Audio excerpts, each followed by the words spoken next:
SMTN.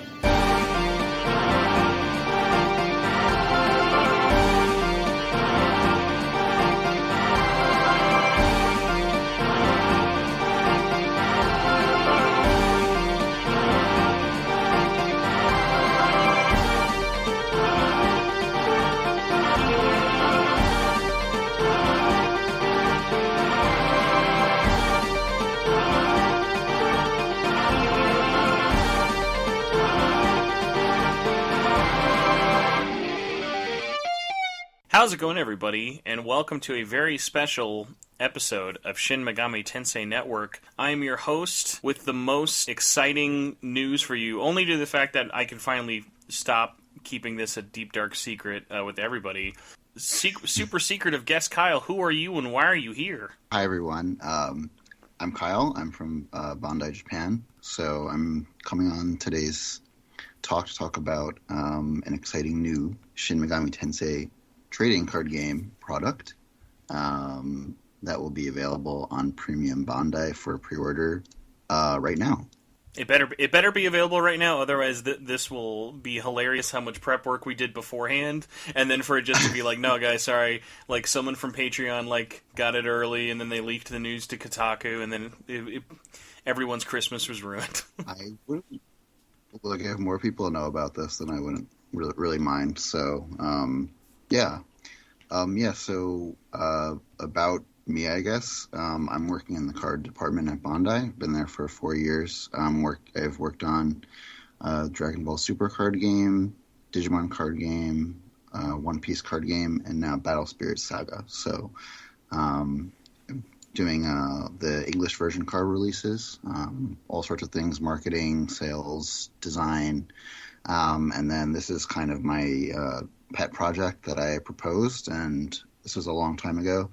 And it's finally becoming a reality. So I'm super excited about this and to share about this product with everyone.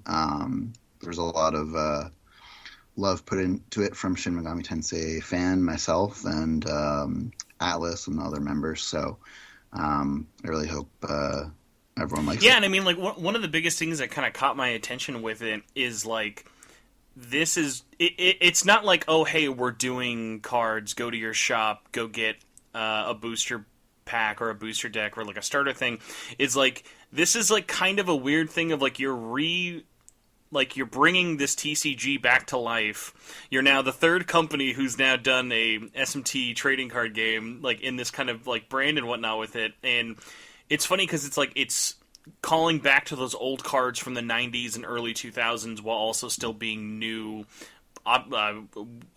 different quality in terms of the print and stuff, but definitely still having a lot of callbacks. Because for anyone who doesn't really know, there was there were two TCGs for SMT. One by, and I'm definitely going to butcher this, Interbrain did him for most of the 90s to early 2003, and then from 2003 until I guess they just stopped, Media Factory did them, and they're two totally different things, but they're basically, do you want a piece of cardboard with an SMT character on it? Here you go. This is your game to play with it.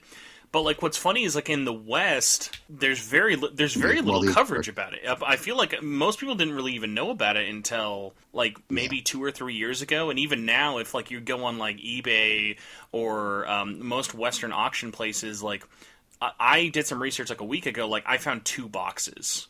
There's very few places to buy these really things. So I'm at least curious for you. How did you first, as an SMT fan, learn about this? Yeah. So I mean, I'm a big SMT fan since I got the Nocturne on PlayStation 2 when it came out in the West, and that was my first foray into the world. And after that, just everything pretty much. And then just naturally, so I've been living in Japan about 10 years, and of course there's a lot of exclusive stuff for Japan. So I just kind of found that. I mean, I liked trading cards myself, and then I ended up working in this industry, which is kind of a fluke, I guess. But I did happen to find them a long time ago. I don't know exactly when, and then I do remember I think it was like around maybe 2 or 3 years ago. There was some like article The VG online. 24/7 one that like was like, here's the guy who bought all 20,000 Yeah, cards or whatever. but that was actually pretty important to this like project because it was like, okay, if people are interested in this, like this could be, something that people still want. And then yeah, I looked at you looked on Japan is usually Yahoo Auctions or Mercari, the two services. But I mean, like one card is like about $200 or something. So that means that people are interested in this and want this product. So that was the idea, was to kind of reboot it or reincarnate, as all the SMT fans will know, for for the new audience, new printing, and then we also added not just reprinting the exact same thing, but added a few little exciting bonus things, which we'll talk about a little bit later. I geeked out over the bonus things probably way more than I should have, but yeah, because I would not be doing my due diligence as host who gets distracted by 9 million other questions. Before we get started, everyone, if you are interested, there will be pictures through the video. If you're just an audio listener, the show notes will have links to everything. By the time you're listening to this, the pre-order page should be up and live. So the nice thing about this release is it's going to be in the West. Premium Bandai is going to be the place you go to pre-order it. You have from insert day you're listening to this now to February 26th is the tentative cutoff date. And at least for like U.S. prices, we're going to go over everything because it's going to sound weird because, yeah, like I said, it's not an individual pack thing. It's like you get everything, and we'll go over what it all includes. Yeah, but yeah, it's $150, and I may be biased. I'm actually kind of surprised how cheap that is for how many cards and different items you get. Like, was there ever like a back and forth of like how cheap can we get it, or like what's the right like price? They thought it was too expensive. Oh, really? So, okay. Yeah. Just because the higher price something is, the riskier it is. And I was trying to say that, look, like Shin Megami Tensei, the products can be, pretty expensive. Like I've spent a lot of money on like kind of small things. I mean, yeah, this is cheaper than most Atlas collector's editions. So I mean, the value, exactly. It's right there in my face. Yeah. So I think it's a pretty appropriate price point given what you're getting, and then just the amount of work and love that went into it. Yeah. But I mean, like I said before, you can get one original card for around $200, or you can get basically, I think it's 125 cards and some other stuff for $150. And I should mention that Premium Bandai is only for the U.S. This product will be available in Japan and the U.S. only. If you are in a different country, I think you're gonna have to ask Spencer. Yeah, we'll do one of those like what do they do with like J-pop and K-pop albums, like group orders? We'll do like a big group order for everyone in like Zimbabwe. Yeah. I'll do like an order of 900 for Zimbabwe people to ship out. Yeah, please do that. But I mean, yeah, if we see the interest, we can consider other options. But they're always as the company is always a bit tepid with totally new concept releases, because we don't know if it will go far or not. But yeah, like there's not really now anything like this. It's not like when you guys brought back Dragon Ball in One Piece and even Digimon. It's not like you guys went back and did those old cards again. Like you guys just started fresh, which is the easier thing to do, really. Whereas like this one, you're doing both at the same time. You're going back and you're doing something new. Which, by the way, before we move away from the shop, I do have my first curveball question for you, which you may or may not have an answer for. I have a couple friends in Europe, and I know they do this, where their local card shops will sometimes order stuff for them. I'm assuming they must use like either proxies in the West or in Japan. Like, do you know how that like system works at all? If like this will be a thing like people can like order through and ship to stores like that in Europe? Yeah, depending on the product we offer to European distributors. For this one, we're not planning to offer it. So for example, like Premium Bandai stuff for say like a One Piece card game binder, Those are only available to buy online in the US and Japan, but we offer the product to be sold in all across Europe, Latin America, Oceania. For this one, we're not offering it. If we get interest, that could change. But until then, it would using a forwarder service. I was very jealous, by the way, speaking of One Piece, of the giant like pop-up shop you guys did in Europe for it. Oh, yes. Yeah. That's been a pretty good success. It's in England. Yeah, once I order my palette of trading cards for SMT, we'll get one step closer to making like an SMT cafe trading card shop for you. I would love to see that. So, like, kind of a weirder one, but one also we should probably mention about the cards to begin with, because people will notice when they see it, is another thing that's weird about this release is it will be available to North America and stuff, but it is all Japanese. There's just one set, all in Japanese. These are not like English and then Japanese sets. Yes. Yeah, so we should make that very clear that all the cards are in Japanese. Oh, I just realized the poor customers. So, no matter how many times we say it, it's on the website. Someone by fall of next year will be opening a ticket to customer support, being like, "Excuse me, I got the cards with moon runes on them. I need a return, please." Like, sir, you didn't listen. Yeah. I mean, we talked about that, but I mean, since this game doesn't exist in English, that's basically making a completely new card game, and we have to talk about the rules. We have to, translate all the effects. We have to debug the cards to make sure that they're okay. I'm involved with making, like, for example, making the Digimon card game from Japanese to English. Yeah, so I think we can. If you want to go, we can go over all the contents of the.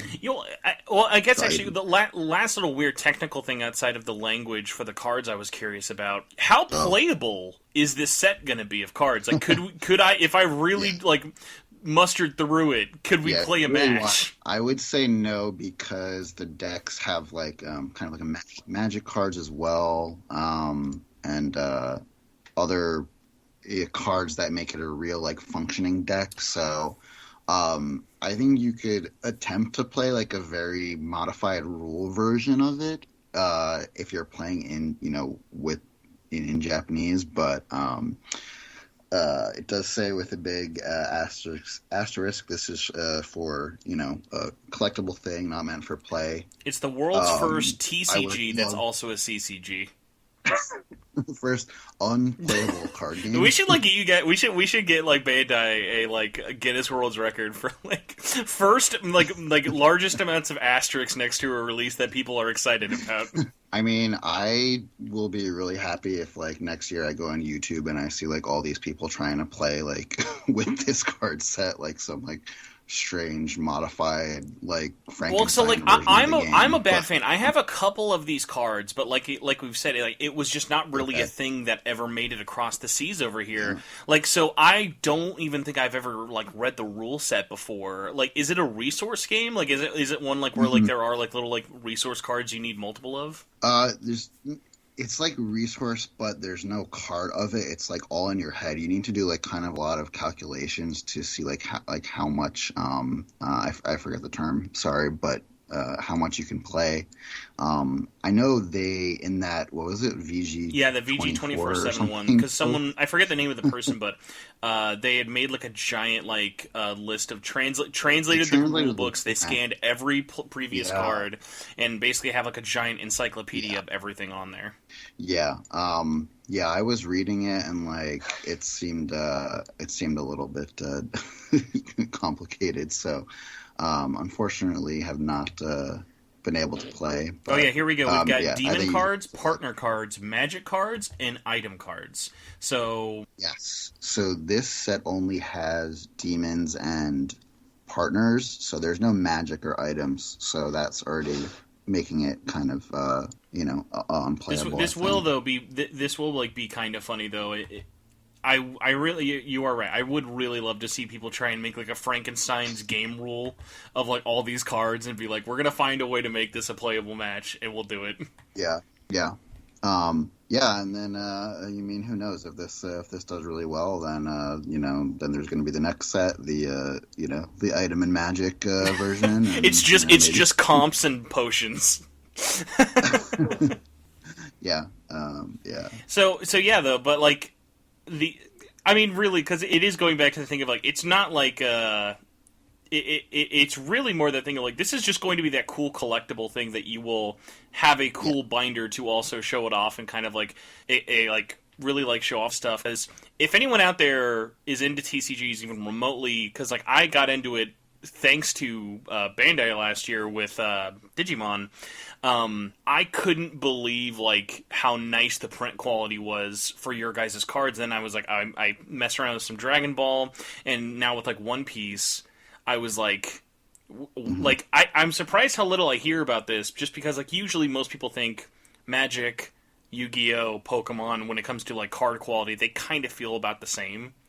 But like your guys is like, I don't yes, know like what like steroids your printers are on over there, but they are just so nice. yeah. So yeah, specifically like Magic, Pokemon. I mean, those are printed in the U.S. At least the English Hmm. versions. Um, for our games, all of our games are printed in Japan, and they're sent to the U.S. And we use kind of some special technologies for the printing that are a bit hard to do in other places. Some of the stuff is kind of patented.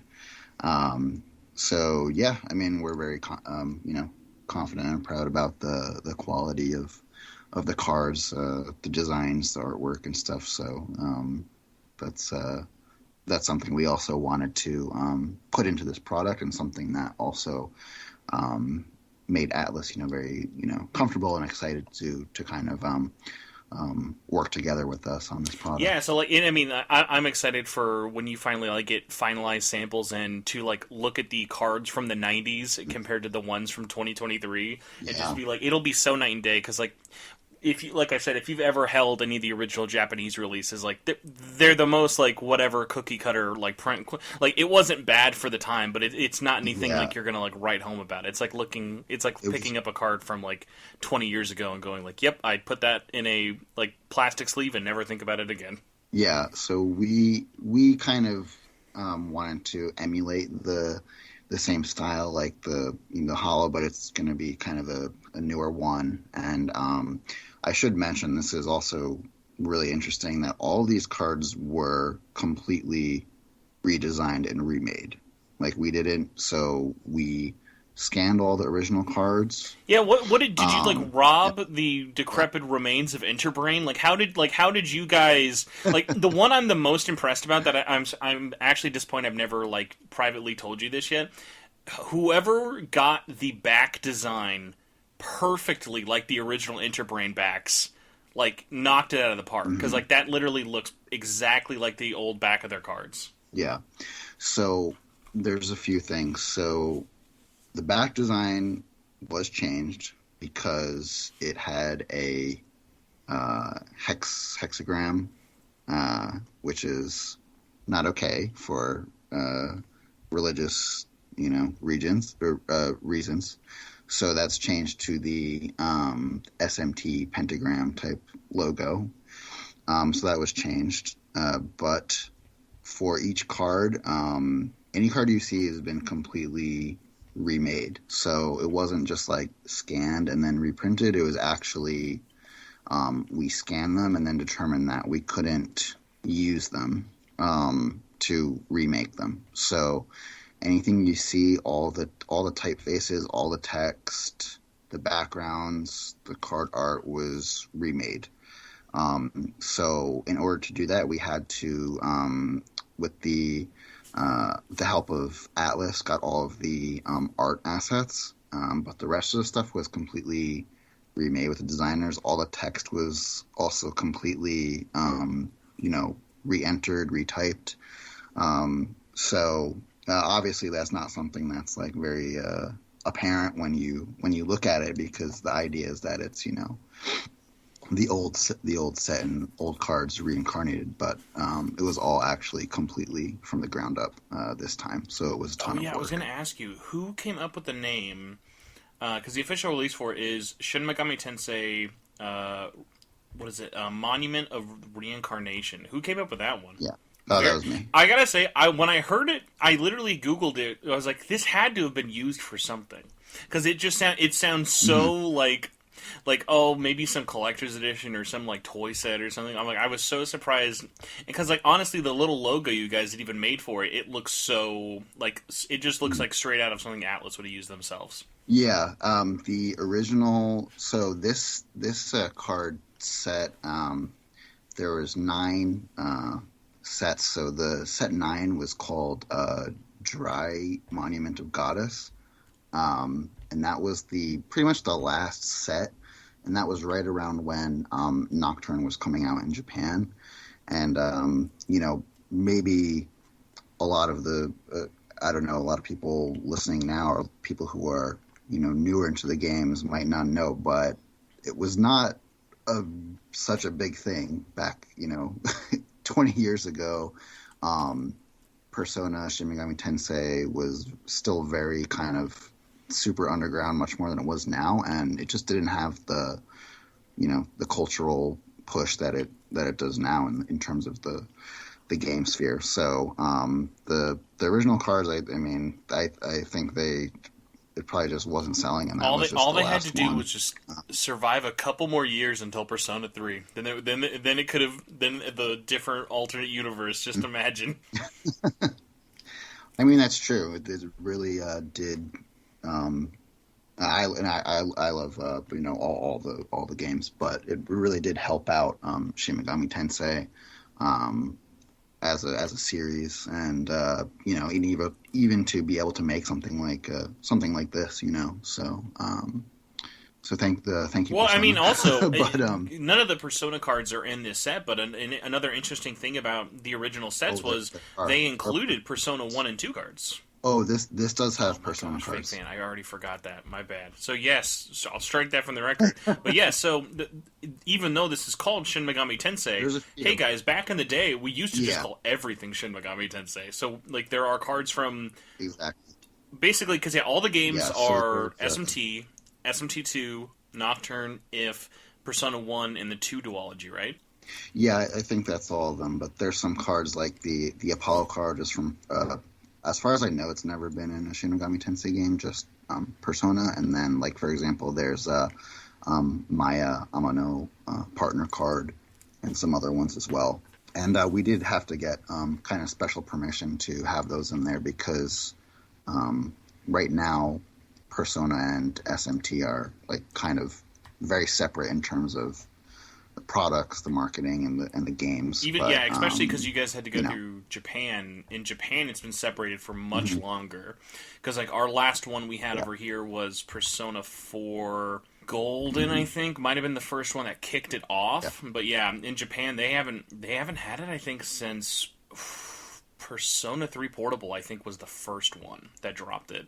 Yeah, yeah. I mean, they were okay with it since it was, this was the time, it was like that when it came out. But we did check with like the Persona team, and they were okay with it. And yeah, so there are a few kind of also like fun little bonuses. So I think if you're SMT fan, and there's a lot of like I think this is just full of Easter eggs. So that's one thing I'm really excited about. Do I have you to thank for I can't making wait. my the only partner card that's a holo? Yeah, so that's something else I can talk about is we did something kind of cool for this version was some cards were not holographic. They just didn't have a holo version before. And when we're making the cards, a certain number of them they don't need to be holo, but they're printing that many on the sheet that are okay for holographic. So we decided to pick out some cards that will be a brand new holo version. So that's also one thing. It's not just the old cards reprinted, but if you bought this 20 years ago, there's no way you could get a holographic Maya cards. I, So I really hope that's like you another guys just get an fun. influx of like Japanese collectors who just like are like, oh my god, I've got a bunch of dusty binders. I'm gonna finally add because like it'll just be cool to add these sets that have been pretty much 18 years in the making next to the old ones. Yeah, yeah. I can't wait to see it. We have a bunch of them in the office, and then also something that was really cool was since we were being helped out by Atlas, we were able to get samples of the original ones that we had. It was just those binders that were the same kind of red and Oh, black did they give you binders the on old the 24. Interbrain binders from then? Yeah, yeah, we had the Oh. binders, and they just had like every If you card get a in them. chance, this is so just for me, but like, there's no photograph of that on the internet outside of one terrible old marketing photo. Like, that binder has like no pictures online.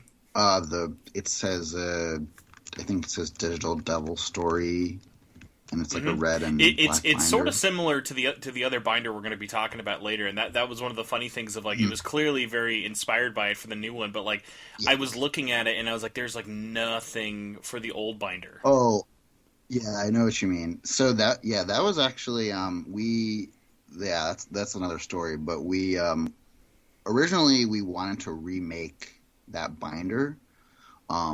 But I actually had bought one on used to have it basically destroyed because if you because if you want to scan something like a binder or a book, you have to hmm destroy it in the process.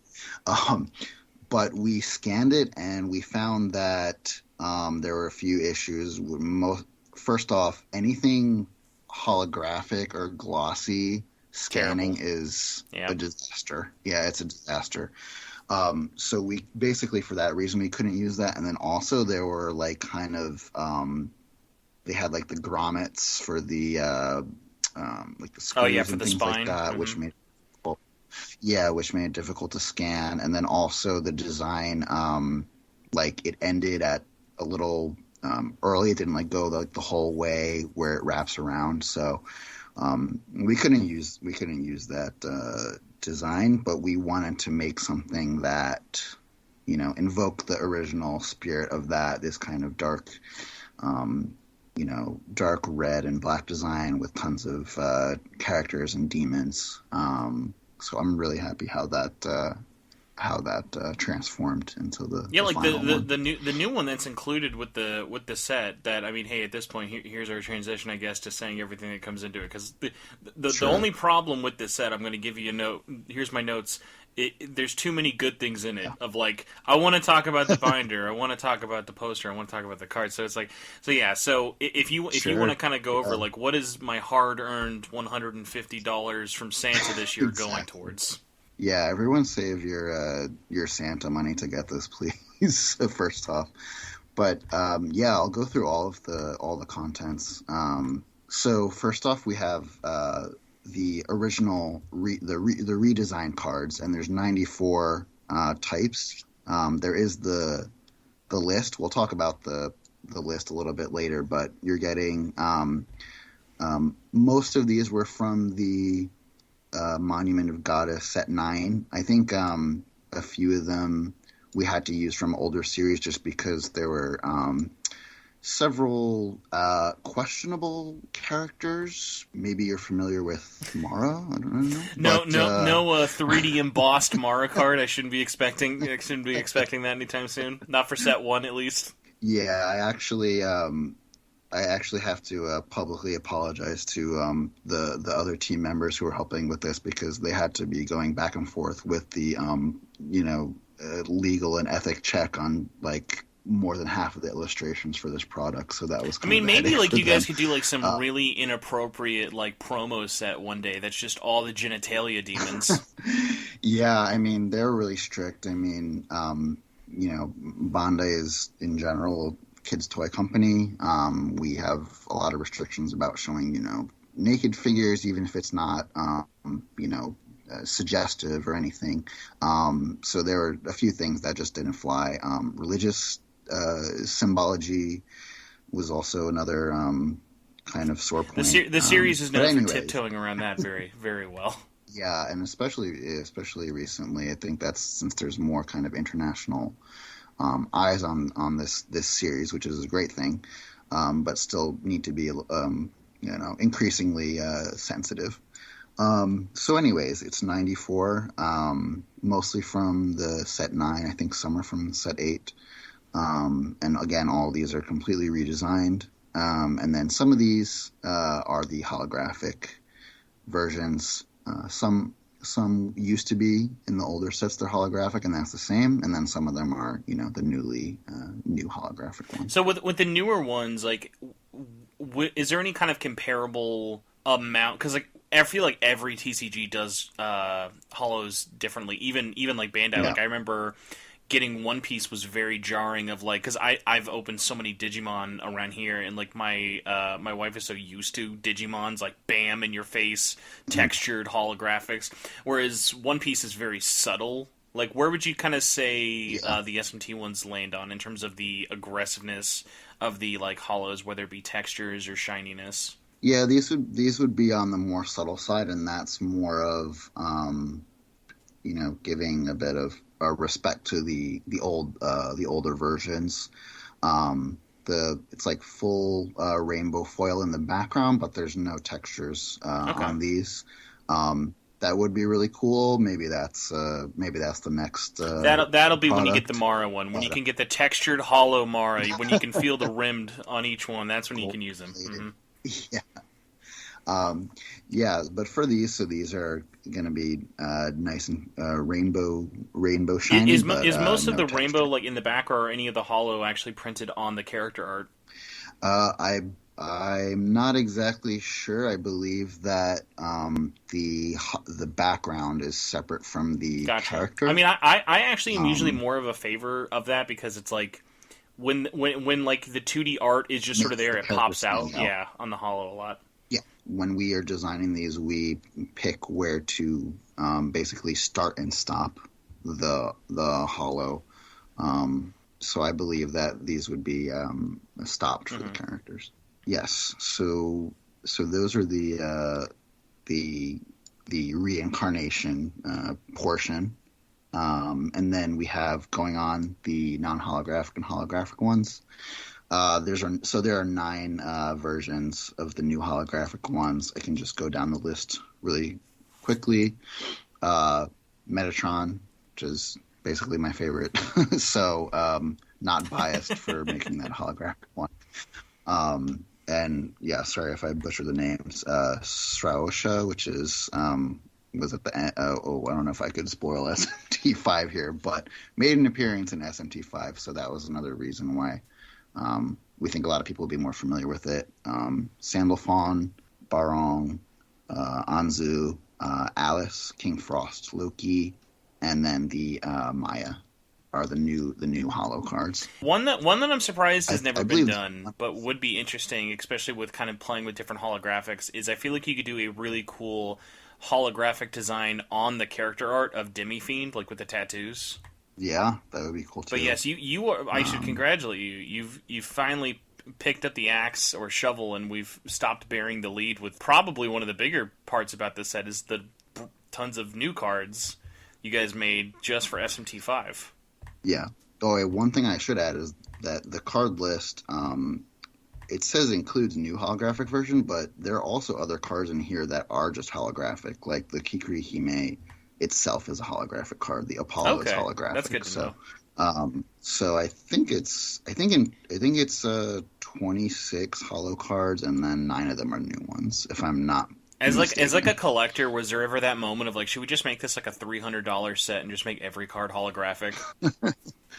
I mean, I wanted to go all out. I think I did as much as I can, but again, from the business perspective, we wanted to make this something that's not too crazy expensive that it's really going to turn True. people Plus, off. also the thing I always forget about it, like as great as holographic cards are, if every card's holographic, it kind of loses the appeal. Yeah, You've got to exactly. have your slimes, your common slime worth a penny card, and then when you finally pull your holographic Alice, that's what makes it worth it. Yeah, yeah. It definitely it just feels like it gives more impact to those cards that are like, okay, this is this is the one, you know. But yeah, so then going on to the SMT5 stuff. So this is also really cool and really excited about this. We wanted to also, um, get people who are, either current fans or like newer fans to the series, give something a reason to be excited about. Because realistically, most people were not playing these games 20 years ago. I mean, I wasn't. It was like whatever, 11 or something like that. But we wanted to, bring in that new audience and like have them something that, maybe you're not familiar with Maya or something, but you do know Nahobino, and that's going to be a cool new card. And also these were, again, since these never existed, these were completely, newly made, and we used the illustration assets, but we also used the background and the typeface and all the layout based on the old cards. So if for example SMT5 was released at this time when the game was currently running, this is kind of what we envisioned these cards would look like. They don't have any game rule effects, but they do have the description. Like if you open the Demon Compendium, it's the same description for the demons. Oh, okay. So I was on. going to ask, yeah, if those were just copy and pasted over from the compendiums, or if you guys got any freedom with those at all. I actually am not 100% sure. I believe they're from the compendium, but we did get all that information from Atlas about what they want us to put in for the description of the characters. It would be like it'd be way too much potential just to like insert dumb memes about each one of the different cards. Like that's what I always think about. Like what weird creative control it must be when you're coming up with cards to be like, okay, do we just make a normal card, or do I just add like a Yu-Gi-Oh amount size of text to everything? Yeah, that's always that's always rough. I mean, usually with the card games, the licensors understand that as a card game, it needs to have its own kind of rules and regulations that might not always be completely in line with the character. So they kind of turn a blind eye to that for a lot of things. But for these, there's no new text. We weren't going to endeavor to basically completely renew the game, albeit an unplayable product with new card game text. But if anyone is that dedicated, they want to like make a effect for the protagonist, I mean, be my guest. That could be pretty cool too. That's that is like the funny thing of like thinking about like feature creep in SMT's TCG. I'm like, what random features and effects would they have added by the time we got to like SMT5? Yeah, Desire is oh yeah, like Idun is just, she heals everyone, does a full party heal every 3 turns for no reason. Yeah, draw 2. Yeah, Idun would just be the pot of greed of characters, which is her apple just lets you infinitely draw cards. I was looking at the list of them, and ironically / not ironically, I've because I've been pretty much eating, breathing, and sleeping God of War Ragnarok, my Norse mythology brain has been turned very hard on, so it's been very funny of like, I'll like go into these like bits of like, oh yeah, let's like look up more like mythology stuff with it, and SMT is always so good at scratching that itch of like looking at all the different kind of cards and everything you guys picked. 5, I feel like it's just got to be so hard of like, because so much is new and everything like that.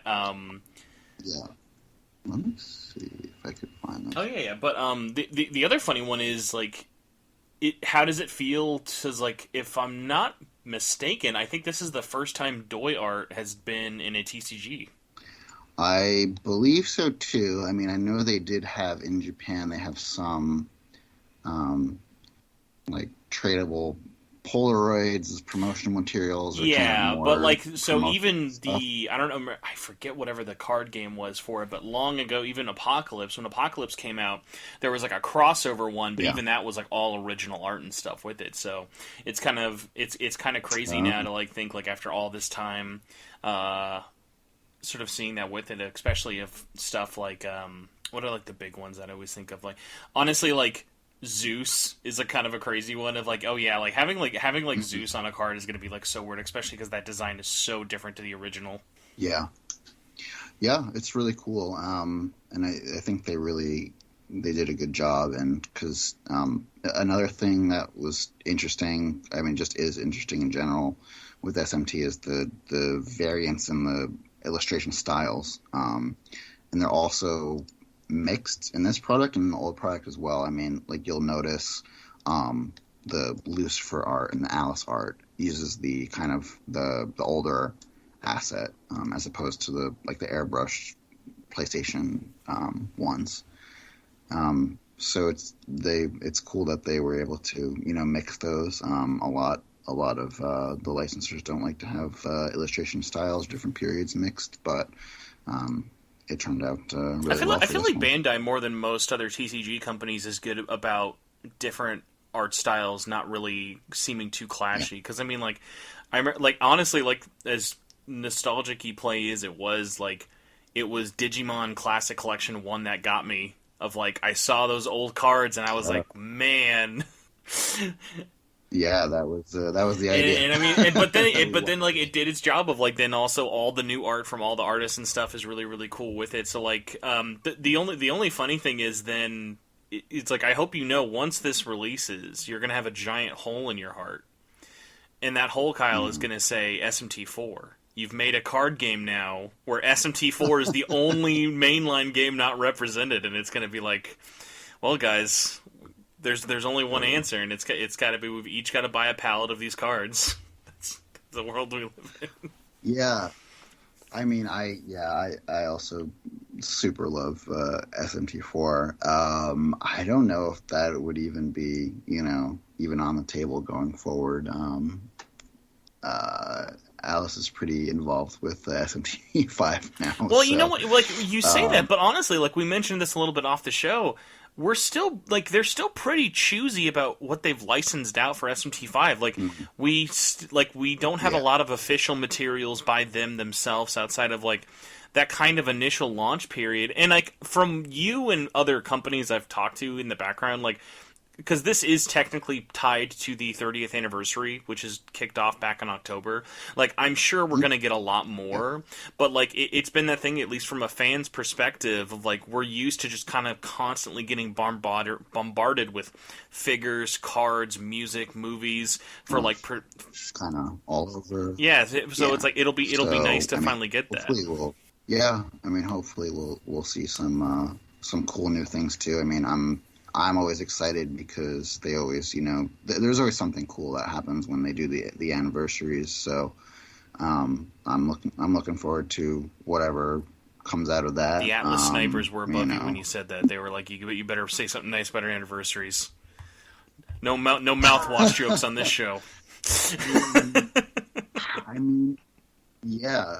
I mean, they always do something with some kind of announcement of a new game or new product or something. So that's looking forward to it. Now, like for you, by the way, is it weird that like this is like because for me, when I thought about this, I was surprised Bandai hadn't really ever done anything before, like with Atlas, really. Mm-hmm. Yeah, we did do. I think in the past there were like a few very small SMT things. I know they've done a bunch of Persona figures and stuff like that. Yeah, I don't know. I think it's just a little bit out of the the regular stuff. I mean, Bandai does do a lot of stuff with different game companies. Nintendo, Pokemon, for products. But usually what we like to go for the things that are, super, super, phenomenally popular kind of series and stuff like that. But I'm not sure why it hasn't really been brought up. I mean, when I did start bringing this up, like I had different people in the company like, oh, it's really cool. Like I really love Shin Megami Tensei. Like it's such a great idea. So those people are there. I think it's just maybe like a little bit too left field to make a Shin Megami Tensei card game product. I don't think that it's too left field. It's like SMT is constantly in this weird middle ground of it's very well known, but not mainstream. But it's not like it's a Falcom game where you have to like tell people how to pronounce this like game series. So like it's that weird middle ground of it's got a large passionate fan base, but it still has yet to kind of really creep into that it's everywhere thing. Like I at least, especially in the West, like anytime I see official Atlas merch, I always like out and about, like in a real store, I go like, oh wow, that's weird. Like seeing stuff like that. So, like, I would love to be a fly on the wall, I'm sure, during all the times of you pitching this to, like, getting it actually happening, of how many times people said to you, like, are you sure? is it? Like, I mean, hey, it's a good idea, but okay. No, they were concerned. But, I mean, it turned out, it's a real thing now, so I'm really excited about that. It's too late to go back, so now we just gotta revel in it. You gotta go back.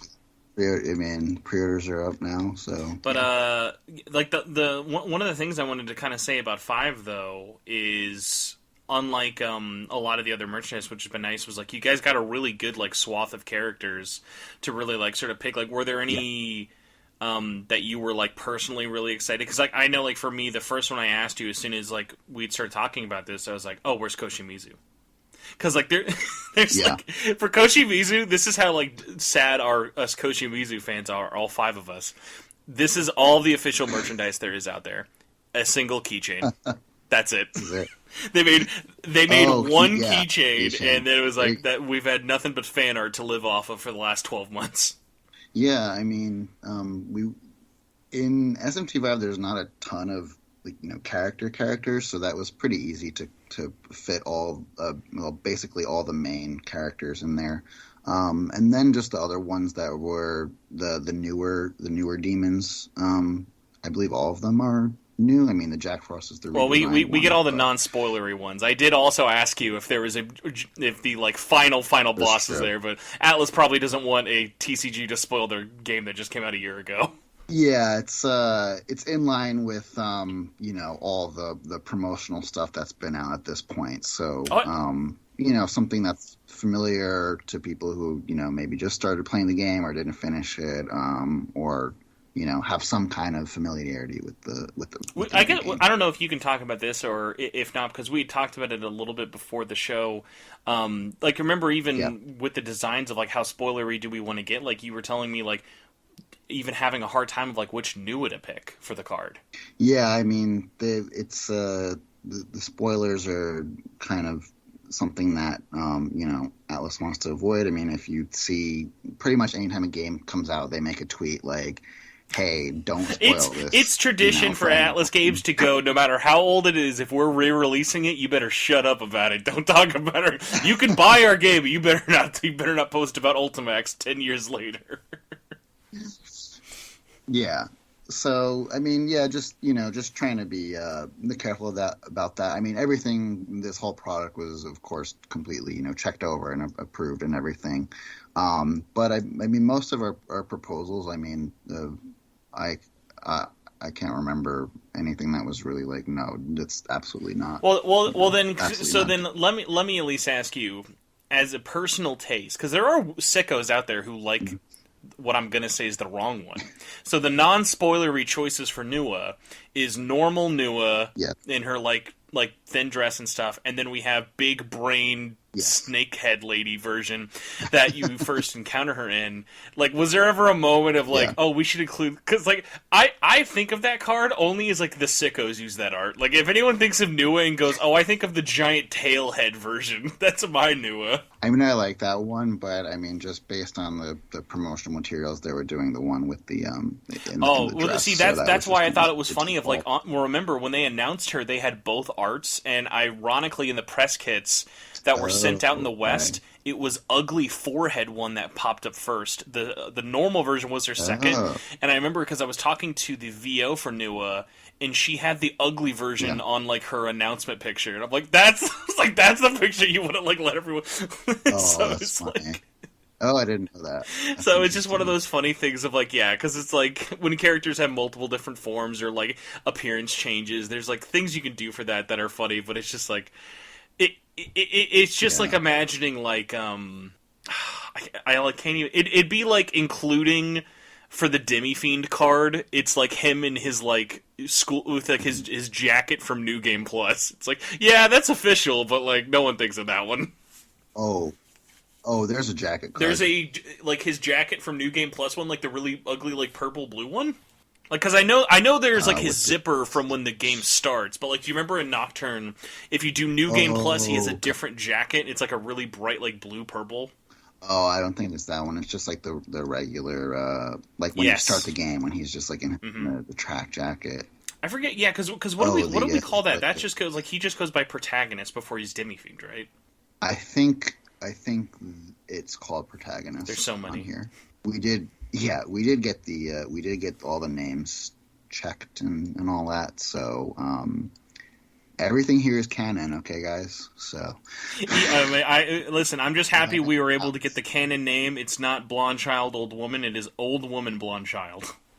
I looked that up, and that was in the credits. So that was the order of the credits. I do think it does sound a little bit natural the other way around, but that's what the credits say. Japan reads right to left, so clearly it must be reverse alphabetical order. Yeah, I think the names. So there's 2 cards named the hero in the partner cards. I will, everyone can see what they are when they're out in the world, but they originally had different names. So yeah, I was just I'm such like a boring person when it comes to naming things. Of like, I personally as a fan don't believe in canon names. Like, unless it's something of, like, I'm talking about Yu Narukami because it's in the game where they call him Yu Narukami. Like, listen, to me, everyone is named Spencer. Everyone in your game in my brain is just Kyle.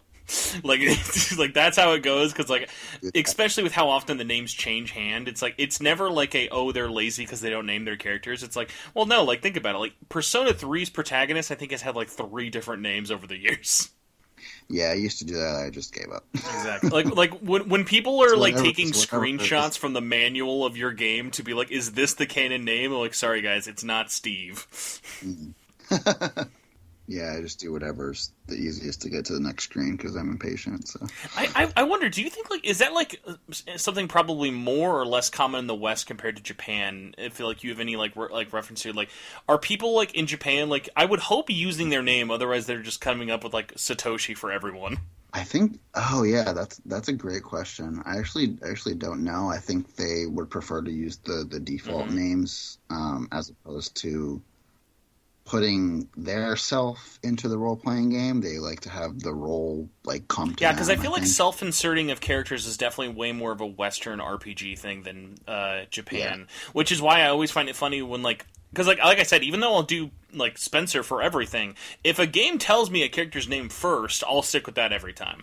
I think that would be the way, but I think if there's no default name and you have to put something in, then I find that a lot of people, they don't put a real name. They wouldn't use the real name. They would use like just pretty much like a screen name, even for like an RPG or something like that. See, that's the ones where I can't do it. Like when I see people in Dragon Quest, they're like, "Oh, I'm tortured for SP on Dragon Quest." But like, no, this takes me out of it even more than if I had a random white dude's name.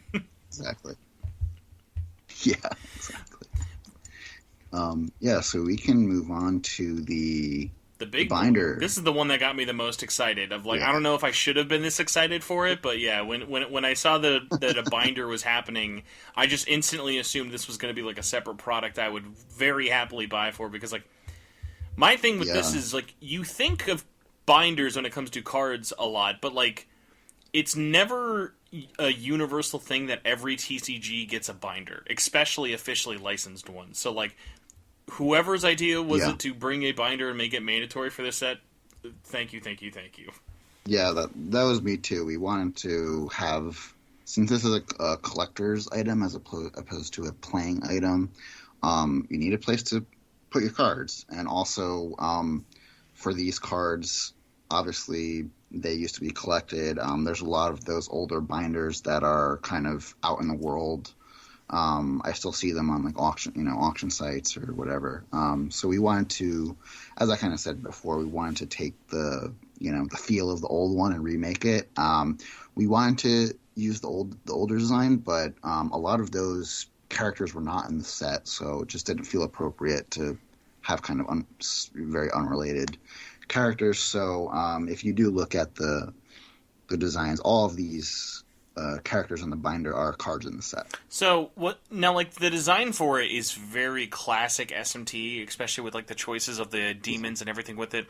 Was there ever a moment of like trying to decide if to incorporate the 5 characters, or was it just such a drastically different look that it was just better just to kind of go back to that like original feel?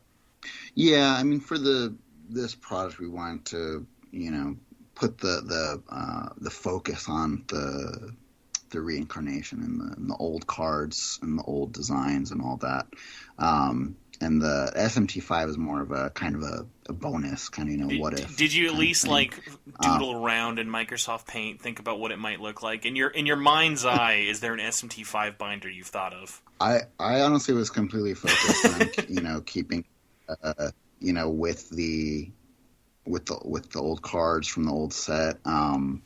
I think there's just at least in Japan, there's kind of a lot of kind of SMT5 products here and there. I don't think there's any binders, but like I've seen those kind of illustrations a lot. So I mean, when was the last time there was a product that had Law Hero?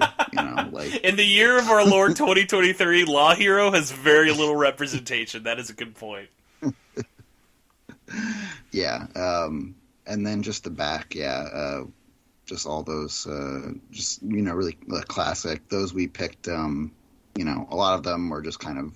I'm like, I think this probably is cool, so use that one.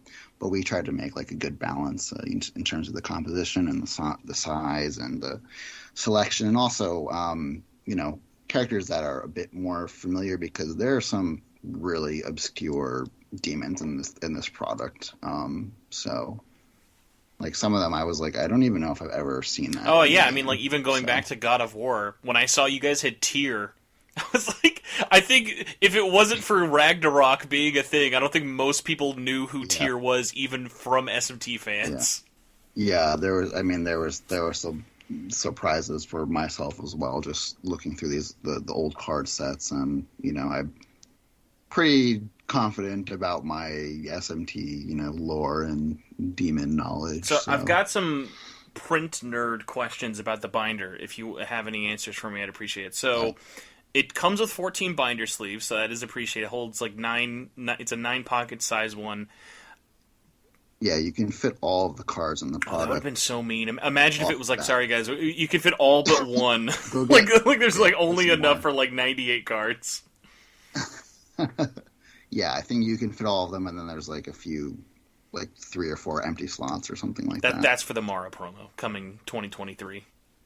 Yeah. But like, so then for the binder itself, is it made on like a matte print? Is it like kind of shiny, glossy, or like any idea of like what the materials are going to be like for what those are going to be printed on? Yeah, if you give me one moment, I can actually pull up like the. Oh, perfect! Please, yeah. Let's see. It was funny. Of like, I was thinking about this recently. I feel like, at least hopefully without sounding too self-congratulatory, but like you can kind of see this. This is such a weird thing to bring back that like I would love to see like a documentary of just some camera crew followed you around for the because because we haven't even talked about this. Like how long was this from when you started it concept wise of like pitching it to now in December of 2022? Like how long has that been? I mean, it took a long time, but a lot of it was just me so busy with other stuff that I just like had been putting it off. As you said at the beginning of the show, you're juggling 19 different card games right now. I think maybe since we like really started going with it, maybe like around a year or so. But yeah, it was that thing of like I would like imagine like a 2-man camera crew just following you around for the last year. Like I say it would be exciting, but most people would be like, this is just a hour-long documentary of. It's like me. I know. I was gonna say it's like this is hour 6 of Kyle waiting to hear back from Atlas's legal team.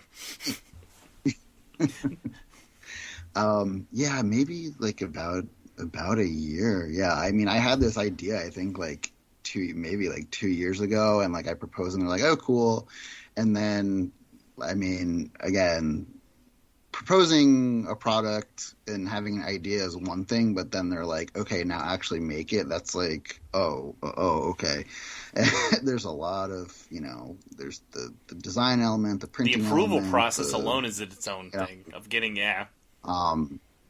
we were trying to figure out who had the rights to the card Oh game, yeah, who had that the was a rights to great the one. Yeah, illustration. because I joked about the original TCG company for it. Yeah, did the rights just belong to nobody? Like, did they all just revert back to Atlas? Like, who owned him?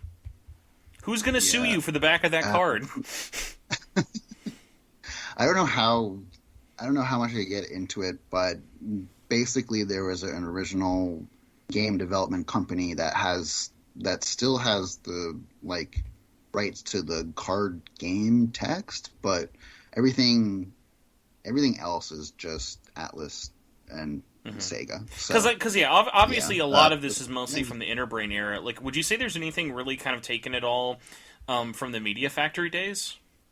Yeah, I think they checked with like all of the parties, and I'm not sure like the whole process. I was kind of more directing this product as opposed to being like on the ground about halfway through. I want the grunt work. I want to be your subordinate. Oh, yeah, I want to call the random law offices of J.G. Wentworth for Mediavision in 2022 to let you know, okay, you can make the cards, but if you do those ugly Nocturne figures, we will sue the pants off you. That's what I wanted to find out.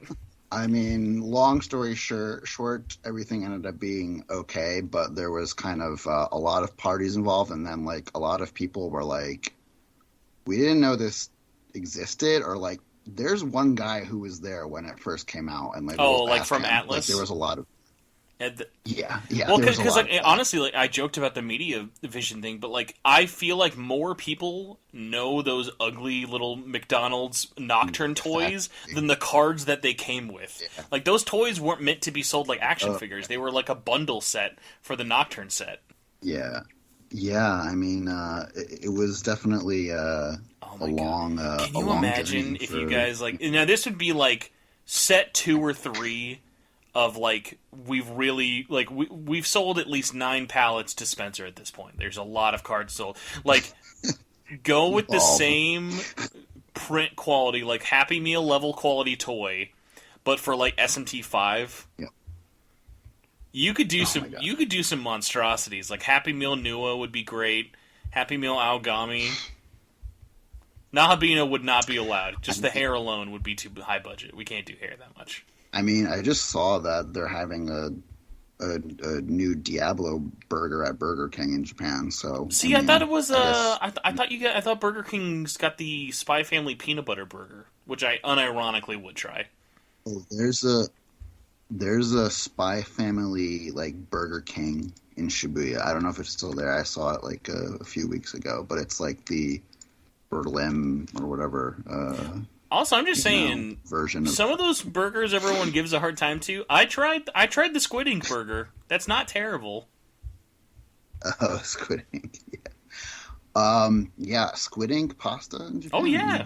Let's not knock it until you try it. It's very good. So, but anyways, I did look up the binder materials. It's polypropylene cover, so PP. So like standard kind of like glossy.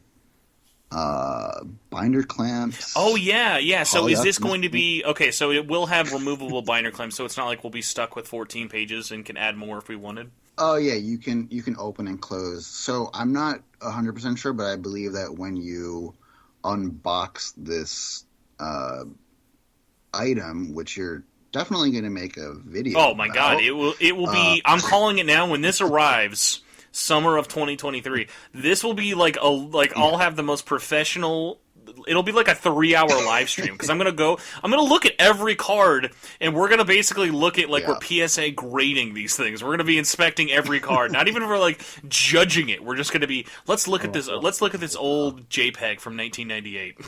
Yeah, you might end up with a black label from Oh my Metatron or God. I'm something. gonna say right now, please, no one who's buying this, please don't grade these. You're gonna absolutely destroy the market. Someone's gonna be like, "What's the rarest TCG out there?" Oh, well, I have a misprint Maya Amano that didn't come holographic for some Yeah. reason, so it's a PSA 10 Maya. So it's gonna be my down payment for my house. Yeah, so the binder clamps they're more on the plastic kind of side. It's polyoxymethylene and ABS, but not metal, but more plastic ones clamps. You can take the refills, the sheets in and out. I believe that when you unbox this, it's going to be like all the cards are in a kind of plastic, a little plastic wrapper, and then the sleeves will be separate, and then the binder will be Okay, separate. I So was I going to think ask, yeah, how are the I cards think you going to have arrive? Because so obviously, as much as I'm sure you would have loved yeah, to make the world's largest, thickest booster pack.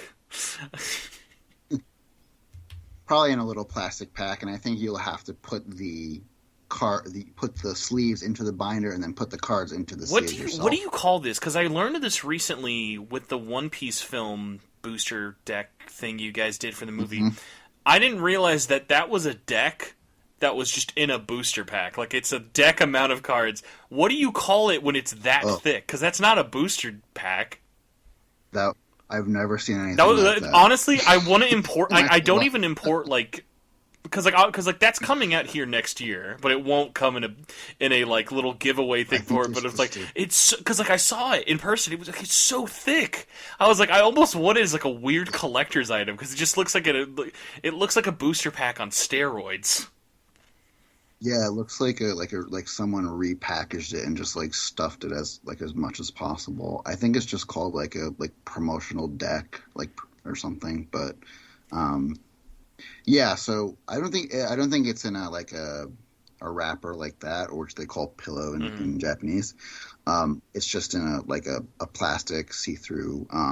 Like when you buy a new deck, it's usually like that. So I think it'll be like How that. much of a Herculean effort would it have been if like collector dream over here you could get every Hmm. card distributed Yeah. evenly the same in a booster box format. So like you would get a booster box with this Uh, and then you'd have a pack with like 10 cards each and you could open every single pack and it would have a different card.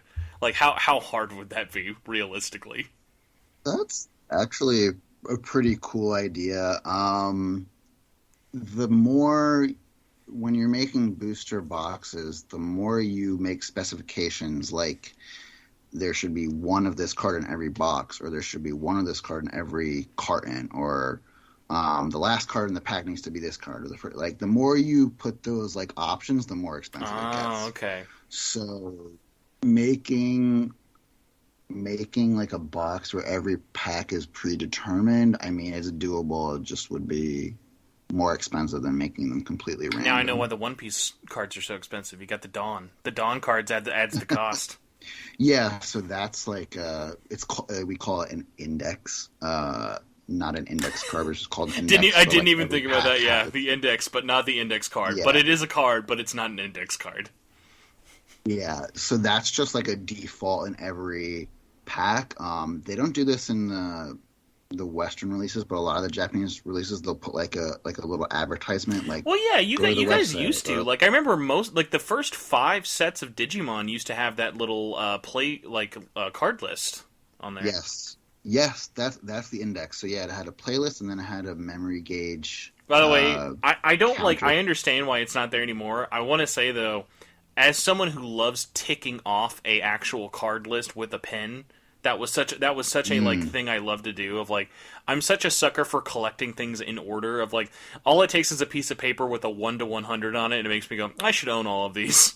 yeah, that is fun. That is fun. I think we were just like everyone has at Oh this yeah, so point yeah, like their you own buy a like box and custom. yeah, you're going to have 100 repeats.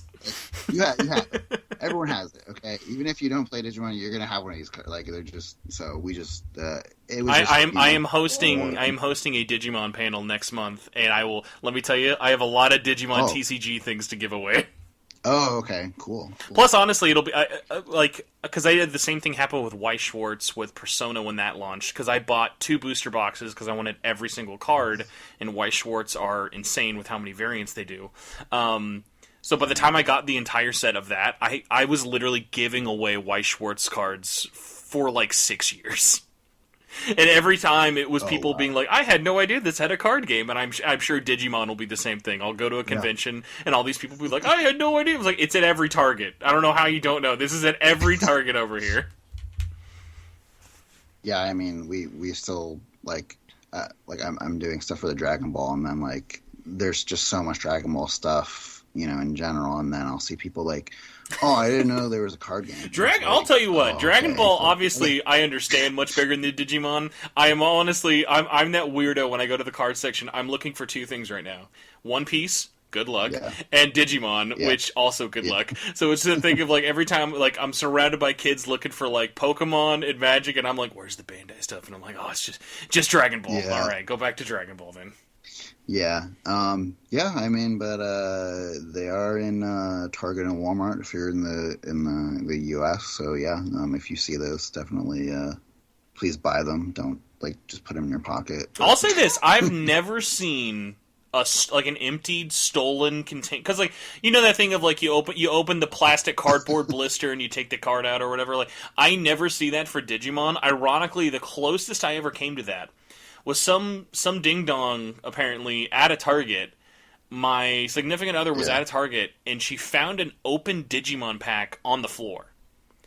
And it was just like, oh, I'll pick it up and take it to guest services, because she had assumed that a card was just, maybe they took out the rare or whatever. No. And then she got arrested for Digimon. And so she brought it to guest services, and they were like, oh, well, we can sell it to you on a clearance or whatever since it's open, if you wanted it. And when she brought it back, she had realized every card was there, and the best part, it had some crazy alternate or holo too. So it's like someone just opened it, put it on the floor, took the cardboard, and left.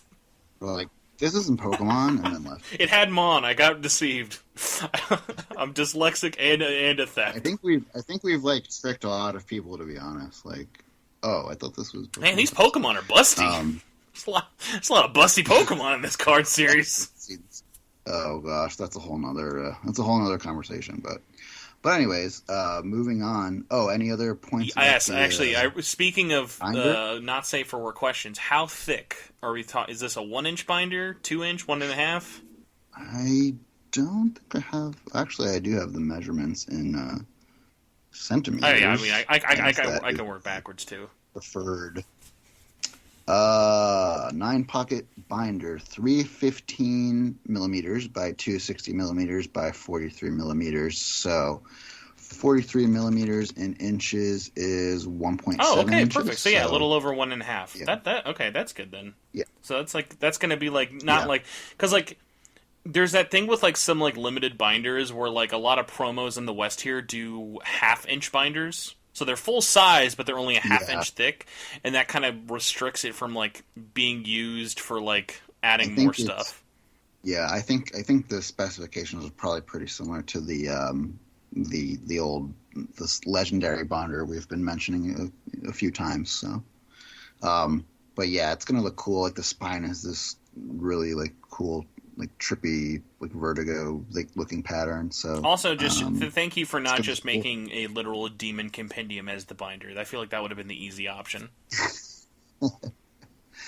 Yeah, but yeah, there's some design elements that are the same as the other one, and then just has this kind of grungy SMT theme, and yeah, I'm really excited about this. It's just a binder, but yeah, like you said, there's going. This is the first binder of its kind that's making its way over here, so I've got to get all my binder questions. The last one, and then I'll move on from the binder finally of our 9-hour binder discussion. Do you guys have any artwork for the inside, with the inside of the back and front? In the binder, I don't think there's anything. I think it's just gotcha. Red. I mean, hey, at least it's not black or white, so you still have a color bleeding over. Yeah, because if you print something within the binder, then you need to kind of make a whole the cover, the same materials on the inside, and then also kind of gets like hit by the cards, and it's also hidden. That's a nice Easter egg, but no, I don't think there's anything Okay. in there. But yeah, you want to talk about the second to last item included? So the poster.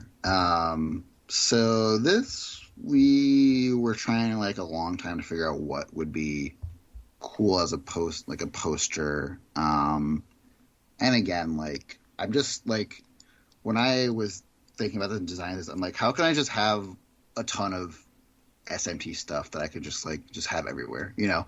So we got the cards, we got the binder, the box, the poster, and I have like a SMT like tapestry, and I know in one of the I think the Nocturne limited edition, at least in the Japanese version, it came with like a oh no, that was the Eb 10 came with like a wall scroll type thing. But we just wanted to make something that looked cool, but then also was representative of the product. So it ended up being a double-sided poster. The front side apparently has the basically the binder design, the binder back design with the demons.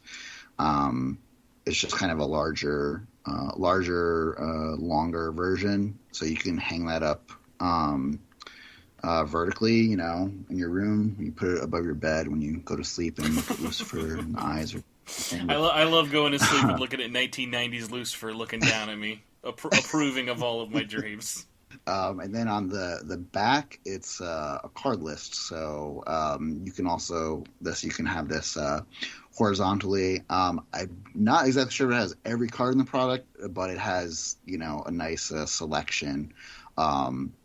There's a little blank space in there, which if you have OCD, maybe you want to only use the front side of the poster.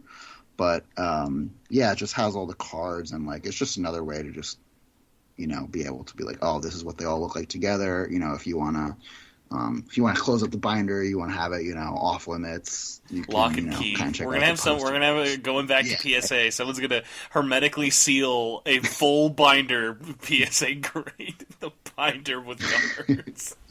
Yeah. So this is just kind of a bonus to just have something, you know, kind of memorabilia about the product. I mean, and, I think the posters I'm are a excited. really understated, like, cool thing to have with it, especially that front side with all the demons and stuff with it. Just because, again, you'll be able to see it on the video version, looking at with the images on the website. But like the black and red really pop nice in terms of how the contrasting colors, even with like the gray character demons with the back like sigil art.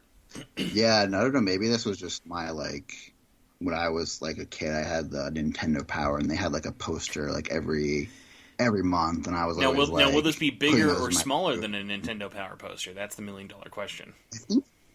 I think it should be the size of 4 8.5 11. Oh, okay, sheets of paper. that's actually way bigger than I would have thought. Okay. Oh, sorry, three. Well, still bigger. Three. Honestly, anything bigger than 11 by 17, bit. I say thank you to. So. Yeah, so it should be like I think it will come folded. Probably trifold, I would so assume, if it's at that point. Yeah, it's a trifold. Yeah, trifold, 8.5 by 11, 3 sheets. You can unfold it and plus, hang it up in your since room. you're Mr. Big director on the project, you'll then have every collector's nightmare solved, because then you can just get a unfolded one. Because there are those people out there who are like, I love posters, but I never want to have the creases. I think they're produced with the creases anyway, so I don't. I don't think we'll find your industrial, because I'm pretty sure you just sleep in the print room, so you'll just sleep next to the. We'll do a special one-time print run for you then. Yeah, we'll see how it looks, but I'm sure it will be. Also, this is another dumb thing, but like because there's still not a lot of stuff out for it, I really like, and I'm normally like less logos the better for me, but I think especially because we haven't seen it that much, I really love that the poster has the 30th anniversary design on it, especially because that's not really incorporated anywhere else on the box. Yeah, that was kind of kind of going while we were making this product. They were just like, "This would be really cool for the 30th anniversary." When did you guys get that logo? Like, because I'm assuming that you guys sounds probably had it a little earlier. Because like we got it literally on the anniversary. Like, at what point did you get to see the cool logo to drag and drop on there? I think that was right after. Honestly, I think we had the discussion about it that we wanted to make this part of the 30th celebrations, but I think again, these aren't made yet. True. So that's why it's not coming until August, is because they need to be. But that's at least the benefit of these open pre-order windows. You have 2 months, so now hypothetically, when they're $300 on eBay in 2024, you can say, "Well, you had 2 months to pre-order this." Yeah, you have time. Yeah, you should have listened to the podcast. Which, by the way, I probably should have said this at some point, but people probably know that I'm incredibly terrible at ever setting things. This may sound like the world's longest infomercial. Not sponsored. There's no promo code SMTN over here. This is just us being card nerds and wanting to talk about this. Nerdy, yeah. Premium Bandai does not need sponsorships. They're in every ad I ever get for things of like I didn't know this so recently. I get Premium Bandai ads in my Gmail. There's gonna be an ad for this one. That'll be wild. You know you're gonna get. Oh yeah, it's gonna be. Do you want War Greymon or this SMT set? And I said I bought both. I'm sorry. Yeah.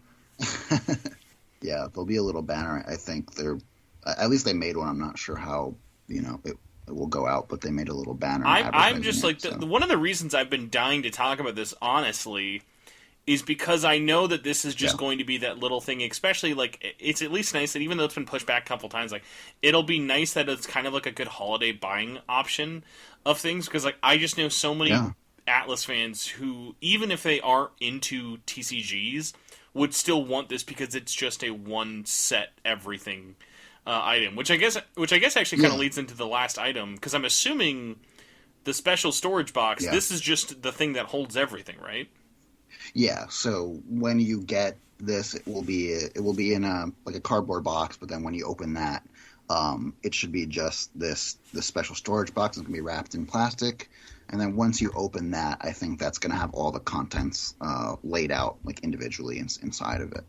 See, the one thing I always am surprised by is there's never more official unboxing videos for things. Because, like, wouldn't you just be like... Is it, like, I would imagine, like, every time you ever do a product or whatever at Bandai, is it, like, maybe in my brain, I think by the time it finally comes out, you're like, guys, let's do a big unboxing. But then in reality, you're like, we're already working on the next, like, 4 projects. We don't have time to unbox anything. There's a few reasons. So, for Premium Bandai, usually, like, we get one to share on to everybody. You guys just get one.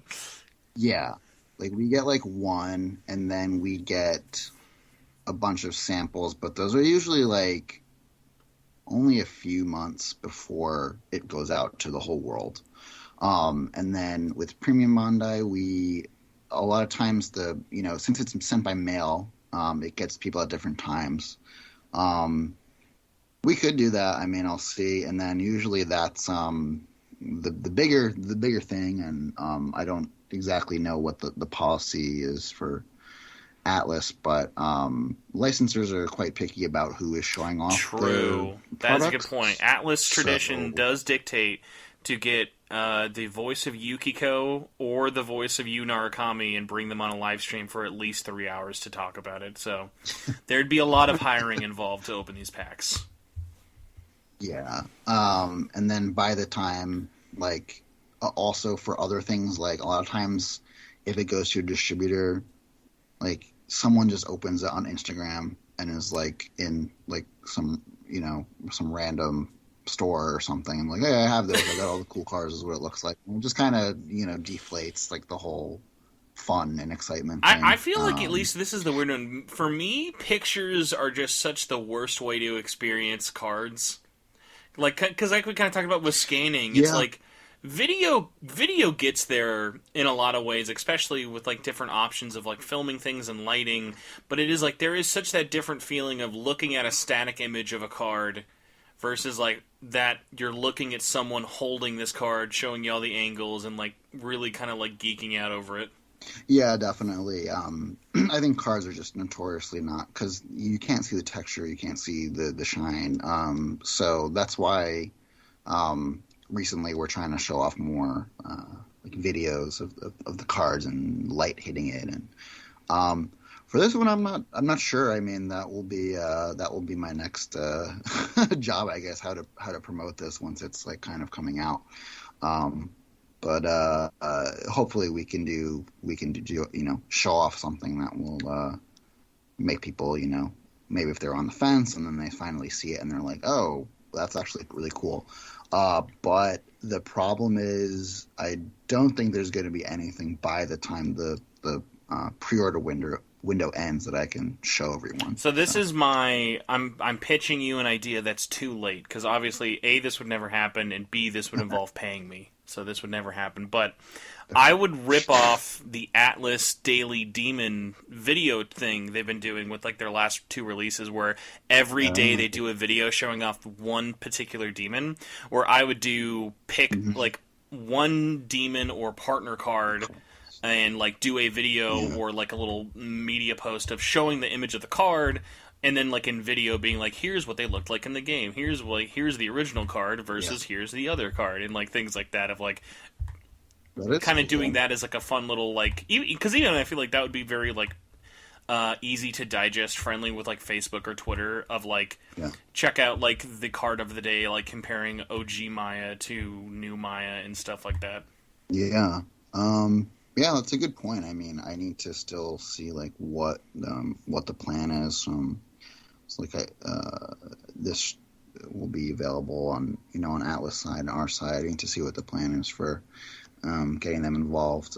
Would definitely love to have some shout out from the Atlas West to. Is it weird, though? Because because mostly a Western audience here, but this is also going to be on sale in the Atlas D shop in Japan. Is it weird to have something you've had your fingers on officially sold by the Atlas Japan shop? Because I'm like, that'd be so wild. I haven't really thought about that. I guess once I see you're gonna be up there with the illustrious jewelry that one in every million Atlas fans buy. Oh gosh, hey, I have what is it, DSS bracelet or something like that. So yeah. I just love always going on the Atlas D shop, because it's that thing of like, I go on there, like Premium Bandai has got a lot of like weeby stuff that I'm like, oh, I know people who buy this. Like I go to the Atlas D shop and I'm like, dude, I gotta know who's buying the finger rings. I mean, again, when they were talking about like the price point, I was like, well, have you seen the Atlas D shop? I'm going to call it right now. This may not even be true. I would not be shocked if for no reason it's like $10 more expensive on the D shop, just because, they had to ship them from Bandai to us, and then we're shipping them to you, so you're gonna pay for that extra Atlas box. Yeah, I was like, I mean, hey, people like the stuff. I mean, I like the stuff. I've bought a bunch of kind of more on the expensive side kinds of things for these series, but I mean, people just really like it. When people come on the show and I interview them or talk to them about products they're working that are not only creative like products, but like also things from other authors and other mediums and stuff like that, I always like to ask, who's someone that would be like a dream to gift this to? And it doesn't have to be the whole box. It could just be a single card or like the entire set. Like, who's someone that you would want to make sure gets this item, who was involved or somewhat related to SMT? Yeah, I mean, that's a great question. I mean, anyone that was involved with the original one, honestly, which very kind of hard to find them. I really hope. For example, if like Kaneko-san could, see this, or Doi-san probably will see it. But yeah, I mean, anyone that's been involved with this series, or that that might have a memory of it, Is there like anyone, like if you could pick one card for each of Kaneko and Doi? Which card would you want them to sign if you could like hand it to them? Like you run into them on the street with this card. What's the one card you would want them to like Sharpie on? Yeah, I mean, maybe the Metatron or the Alice, because I just think like the Alice, it has that the like the classic illustration, it has the I new mean, yeah, hollow like that version, and Alice it's just design we like literally haven't seen. Like we were talking about this, like what 20 yeah, years? It's been forever. yeah, and then just for the series, Alice is just such a like kind of huge, Yeah, by the way, character. at any Um, point in the back and forth with Atlas, were there ever moments where they were like, "Are you sure you want to use this design?" Of like, don't you want to use the newer one, or like, don't you want to use like this one? they gave us the designs they wanted to be used, That so is even more yeah. surprising. I'm not exactly sure where that, but they wanted this one to be used. So for Doi-san, let me look at the list again. I appreciate you being coy when we all know you just Maybe, want to say Nua. You want to get the Nua card signed. I maybe from this list the new Jack Frost design, just because I think it's just like it's slightly different, but like I don't know, it still has like something like new about it, which is like really nice and it's like kind of glossy and round. Also, the fin, I think is such a just like a cool design and cool character, and I just loved how um, they incorporated a lot of these demons into the game and the story. I think that was a really fun point. I think that's the whole the whole product. I mean, I wonder if anyone's Oh still yeah, listening, no, but I mean, we're. I mean, I'm ready for a lot of people to just be like, I can't believe this was a thing, and then also then being like, yeah, oh, because like the funny thing with this one is, I'm wondering if you guys are just going to get like inundated with questions after the pre-orders finally go up because it's just like it's a. It's yeah, again it's a weird collector's thing we don't see a lot of. So like that's why yeah, again I'm stressing like, hey guys, because we've joked about it a lot in the show, but like if you want more of these, or and if you want these of the not Japanese only variety, the best yeah, way to support it is just to buy it. And I mean, I guess like, is there anything else outside of yeah, obviously absolutely. buying it and letting friends know about it? Like, are there other ways that like the higher ups at Bandai like look at to like kind of gauge the success of a product after shipping it? Hmm. I mean, honestly, it's very numbers based. We have a target. If it meets that target, good. If it goes far past that, okay, then we're gonna make another one. Um, but I mean, yeah, I mean, really the best way. I mean, like I hate to like be like asking everyone to buy it, but I mean, if you Listen. We're a like, podcast of a series that every week the essential message could just be at any point, like outside of the fact that I would immediately never be an official employee. This could be the official Atlas podcast, and the only thing stopping it is they'd have to pay me because it's really just one giant ad machine at the end of the day. that's true, that's true, yeah. But yeah, I mean, honestly, unequivocally, like if you order this, if you show interest, if you share about it, if you send questions about it, I mean, all that's definitely gonna be like, okay, there's people interested in this, they're engaged in it, they're buying it. That's really gonna help. So, I mean, it's really buying this is basically giving a vote to have more of them made or more of these kind of products considered. Absolutely. And I also want to just stress this, along with the fact that if you want more, make sure to do it. I know people hate this as a thing that's kind of used, but it is so true, especially with cards and especially with something that is like a pre-order timed thing for this. I cannot tell Yeah. you guys, like, this is not a thing that you're going to see cheaper after it's sold. Like, just Oh, go onto absolutely. eBay right now and look at any priced item for the old SMT trading card game, and it's like there's a set of 18 promos that cost more than this does. Oh, I mean, one card from the old Japanese set is more than this. It's like, honestly, I think I wouldn't even yeah, know how to price those old cards realistically now, just because there's so few of them. Even yeah, like looking at the Yahoo Japan auctions and stuff of like, it's just one of those things of like, yeah, as expensive as it may seem now, if you're even mildly okay incomed person, it's like, yeah, you've got 6 weeks to pre-order it. That's hopefully at least anywhere from two yeah, to four paychecks. So it's like, cool to do about it. Or hey guys, worst case scenario, we just do a GoFundMe and we all just try and use as many copies as we can. That'd be awesome. Yeah, I mean, yeah, I think I can't remember exactly, but I think there was someone selling a box of the set 9, which has this really cool. I'll send you the picture, but it has this really cool. Oh, the art on the box. Maria on. Yeah, it has Maria and it has like cool text. I really like the set arts they use, but like I was always so surprised. Like they're so like minimalistic, surprisingly. All of them are very like understated. Like it has the logo and it usually has like a cityscape and like a background. Oh man, I totally forgot about it because I was looking at the set from set 2. There's even Soul Hacker characters, which I totally forgot about. Yeah, Soul Hackers is even in here too. Yeah, that's great.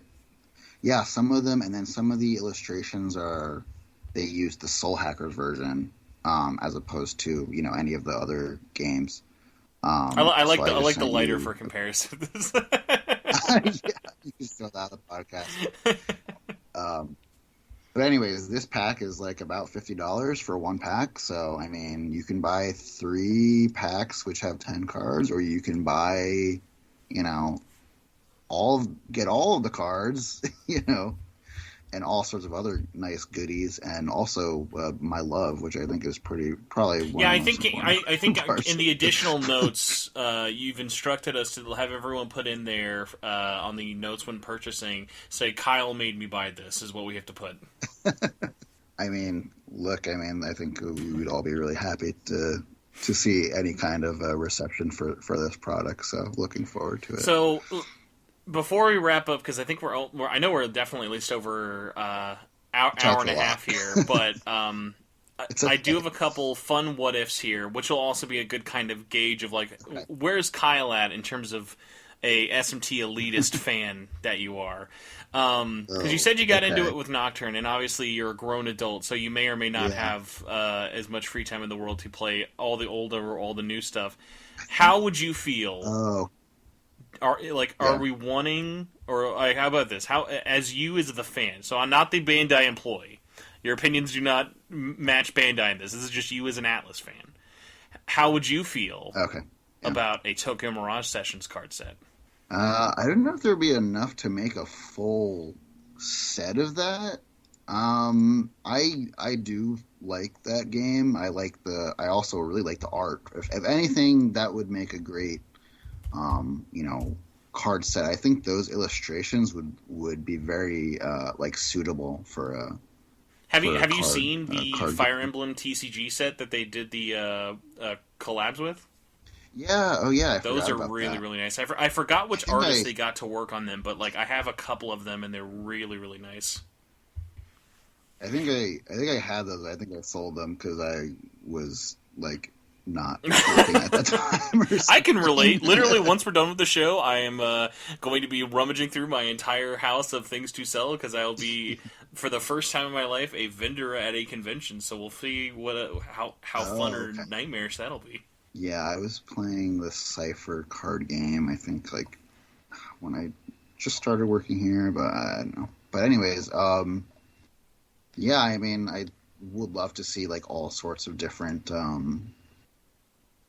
New cards. I mean, we were also going back and forth, how much should this be a new thing? Originally, I think it was only supposed to be 5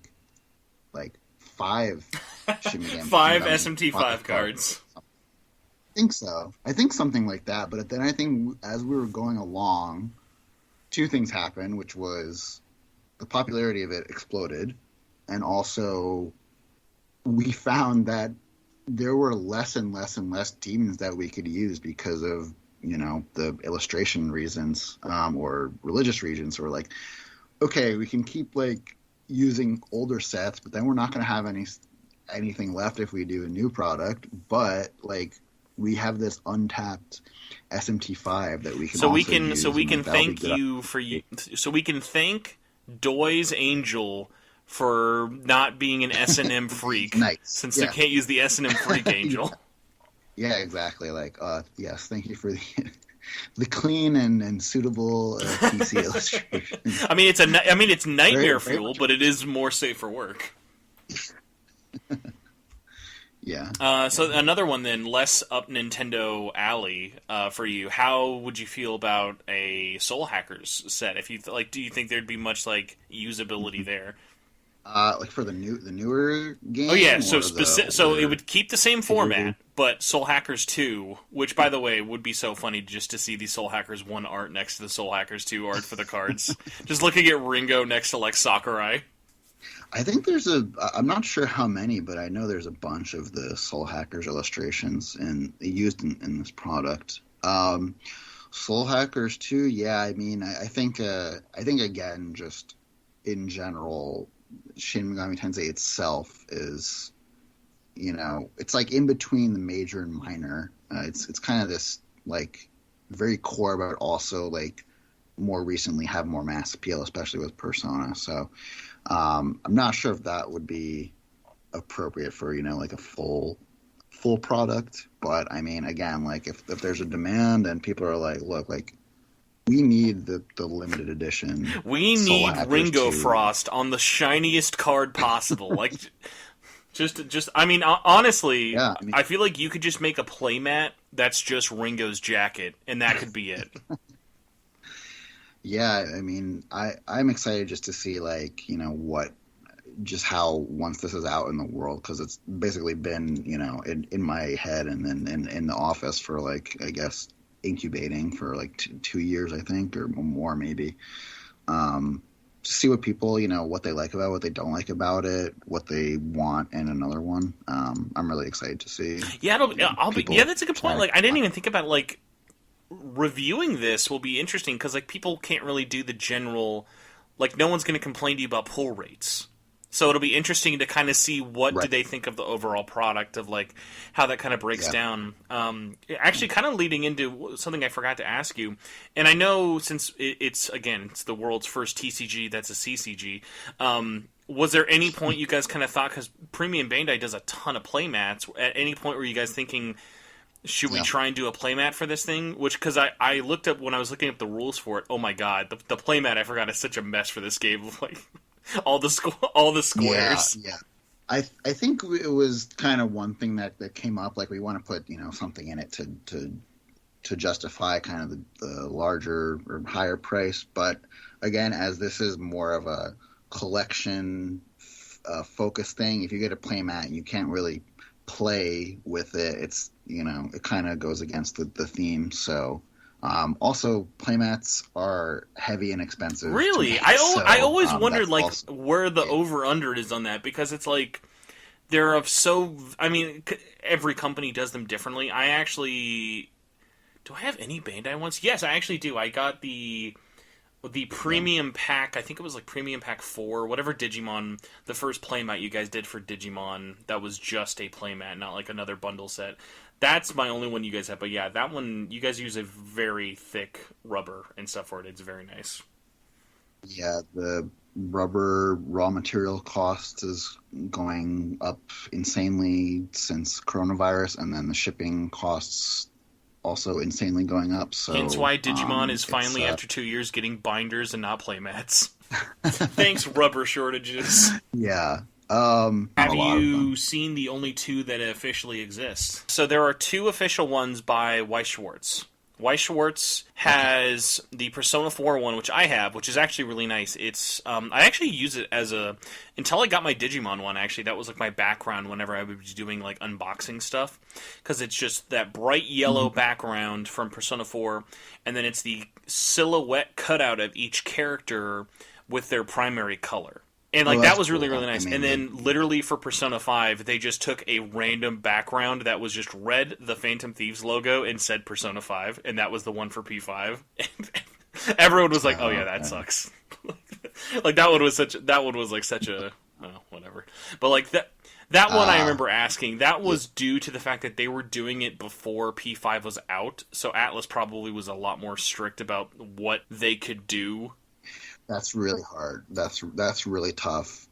To if you're making a product that has newly revealed or going to be revealed characters, that's really tough because you need to make the product before that comes out, which means that either they don't want it shown or that just doesn't exist. Like that data is not made yet, you know. So that's tough, but that's kind of what happens if you're doing products that are going to come out together with the announcement. Whereas, like, obviously, Persona 4, by the time we got that set in Weiss Schwartz, it'd been out for almost a decade. Whereas then, Persona 5 came out less than a year after the game, so that totally makes sense. By the way, for you, because, again, this will be my last one, then we can get back on the record. Do you have any of the Persona Weiss stuff? Because, like, Japan got way more Weiss stuff from Atlas than we ever did. We only got the 2 sets. When we were developing this product, we just bought a bunch of things just to like. You've got the complete Trinity Souls Weiss Schwartz card set.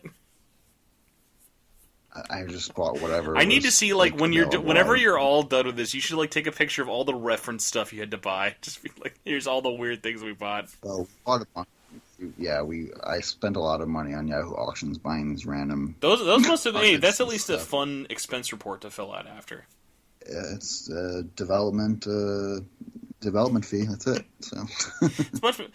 Yeah, I don't have anything myself personally. I appreciate them when they come out in English, but not enough to import them. Thankfully, they're not like super rare, as you probably found out through Yahoo Auctions. But the one thing I'll always give them that I do like, whoever's idea it was to do the gold signature SP rare, that is a very smart thing that they nicked. Yeah, everyone loves the signature cards. It's just logistically, I feel like that's a nightmare, though. I don't know, like however many people that ever involves getting set up. I feel like in terms of printing, that so many things can go wrong there. Printing is completely fine. The issue is going to be if the person signing it has that's what I meant. Yeah, I meant from the talent side of things, of like getting people, especially with Japan, of like do these people like I've heard of like crazy cases of like people in Japan who have royalties on their autograph, like they've trademarked their autograph and like have every time it's printed they get money for it. Well, yeah. Now that we've disparaged rubber playmats for enough time, I at least thought, hey, we can end this with a kind of normal guest question. This is normally safe for the beginning, but we had to do all of our spiel stuff before. So kind of for you, what have you been playing recently, if anything, like game wise? And is there any Atlas, SMT, Persona related game that's your like pile of shame? Like, what's at the top of your Atlas pile of shame that you want to get around to? Okay. Personally, I'm playing Splatoon 3 and I'm playing Marvel Snap. Those are my couldn't be any more different dichotomy of games. So, have you beaten the single player for Splatoon? I actually got maybe to the second world, and then I've just been doing that. Is like that's the thing ever. Like I literally was just talking to a friend. She said the exact same thing. I got to Island 2, and then multiplayer keeps dragging me back. I'm gonna do it sometime, but then I'm just like, yeah, no, like I'm trying to rank up my. I know, but it's right like I just gotta cannot stress it enough. It is one of the best single player campaigns of the year, and has one of the best endings of all time. It's an insane ending. Okay. I just need to go in a place that doesn't have Wi-Fi, and then I'm just like... No, Splatoon without Wi-Fi just feels weird. Then you're walking around the lobby, and you're like, where's all the people posting I love men? What happened? You can't do anything if you don't have the internet with that game. Like, it barely... it just turns it into an actual wasteland. You're like, wow, I definitely feel the post-apocalyptic mode now. It's like, are you okay? We don't have the internet. Like, you know there's like a group of people out there who've never played anything besides Splatoon single player. That's like I'm waiting for the day I find someone who's like, oh, we play Splatoon on LAN. We only do LAN Splatoon. Yeah, I've been playing that pretty consecutively since it came out. And then Marvel Snap has been kind of taking over my life in the last month or so. So, yeah, it's fun. Is Marvel Snap as heavily advertised in Japan as it is here? Because I don't think it can be properly expressed enough Oh, to someone who doesn't live in oh America. Like, really? Marvel Snap is like 70% of all of my online ads. And I don't even play mobile games. I haven't. I haven't seen anything in Japan They about it, to push it be hard, honest. and like they're not bad ads. Like they're thankfully at least like everyone I know who's played it, I 100% believe it that Marvel Snap is a great game. I just don't play a lot of like stuff on my phone Yeah. really, so it is just like that funny thing of like Mhm. it's not an ad I can complain about. It's just it's everywhere, like Twitter everywhere, Facebook everywhere, YouTube everywhere. But like God bless them, like their ad Perhaps. campaign is basically this: we are the most popular phone TCG right now. There you go, download it. Yeah, I believe it. No, I haven't seen anything here. I think they honestly, I think they probably just don't really have a like dedicated marketing team for Japan or maybe Asian market. Marvel is extremely popular in Japan, but I've seen nothing about that game here. Atlas Pile of Shame. I don't know. I feel like what games would be Anything you considered haven't like, beaten that you think of and go, ah, I gotta get around to that. I can't believe I haven't played Synchronicity. Like something like that. oh, okay. I guess I have to out myself. I don't think I ever beat Persona 2, but I watched it on YouTube, so I Both guess or that one or counts. the other? Both. I think I beat the Eternal Punishment English English version, and then The really I bad one from the early 2000s. yeah, I'm pretty sure I rented that at Blockbuster, and I like never took it back, That and they checks were out. just like, okay, we don't know what Yeah, this that is, checks out. so. Um, Yeah, and then Innocent Sin, I like the PSP one I never beat. That's something I bought it and I was just like, this is really this is kind of hard to get through, and I just watched it on YouTube. I'm pretty sure. So Yeah, I mean, hey, the joy of late era PSP games, like I always like there were those funny moments of like, because I had the same thing with Persona 4 of like I played Persona 4 on a PlayStation 3 because it was like it was so after the mm, fact of that point that I was like, yeah, I just had a PS3, so let's play it on that. So yeah, like playing a PSP game in a post PlayStation Vita world, I always thought was like that was like literally half the reason too why we never even got Eternal Punishment PSP over here, but that's at least one of those ones where, like, I think that's a great one to still go back to and beat yourself, but you're not missing anything by having not completed it yet, if that makes sense. It's not like yeah, because it's just one of those things of like it's like the Persona 3 and 4 port we're getting next month. Those are great, but mhm. they're not like necessary, Yeah, you I'm know? gonna go. Yeah, I'm gonna go through So like those. Yeah. it'll be that thing of Uh, like it's great that they'll be readily available for so many more people, but then also at the same time it's like if you've already played those games, there's no reason to go back to it. So yeah, it's just that good one of like it's good for new people and people who want to go back, but it's not anything that's going to like change the world. It's not a like crazy remaster with like touched up graphics or whatever. right. Another fun, I don't know, story. Persona 4 came out in English, and I was playing it, and then I went to Japan to be an exchange student as a Japanese high school, and I never finished it because I was in Japan, and I'm like, am I going to play a game about Well, being a hold high on. school Were you student in the in boonies Japan? or were you in a city?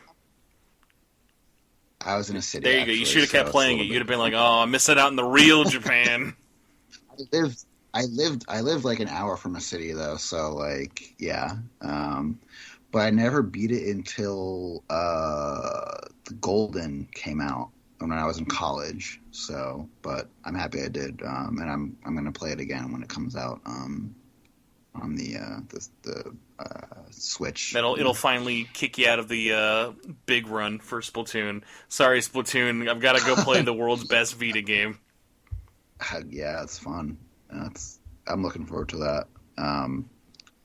I don't know how it's Oh, aged, but well, I guess extremely I'll find. well. I keep going back to it even Yeah, on the Vita version of like this still looks really great. It plays great. It looks great, and then you're going to be playing a version.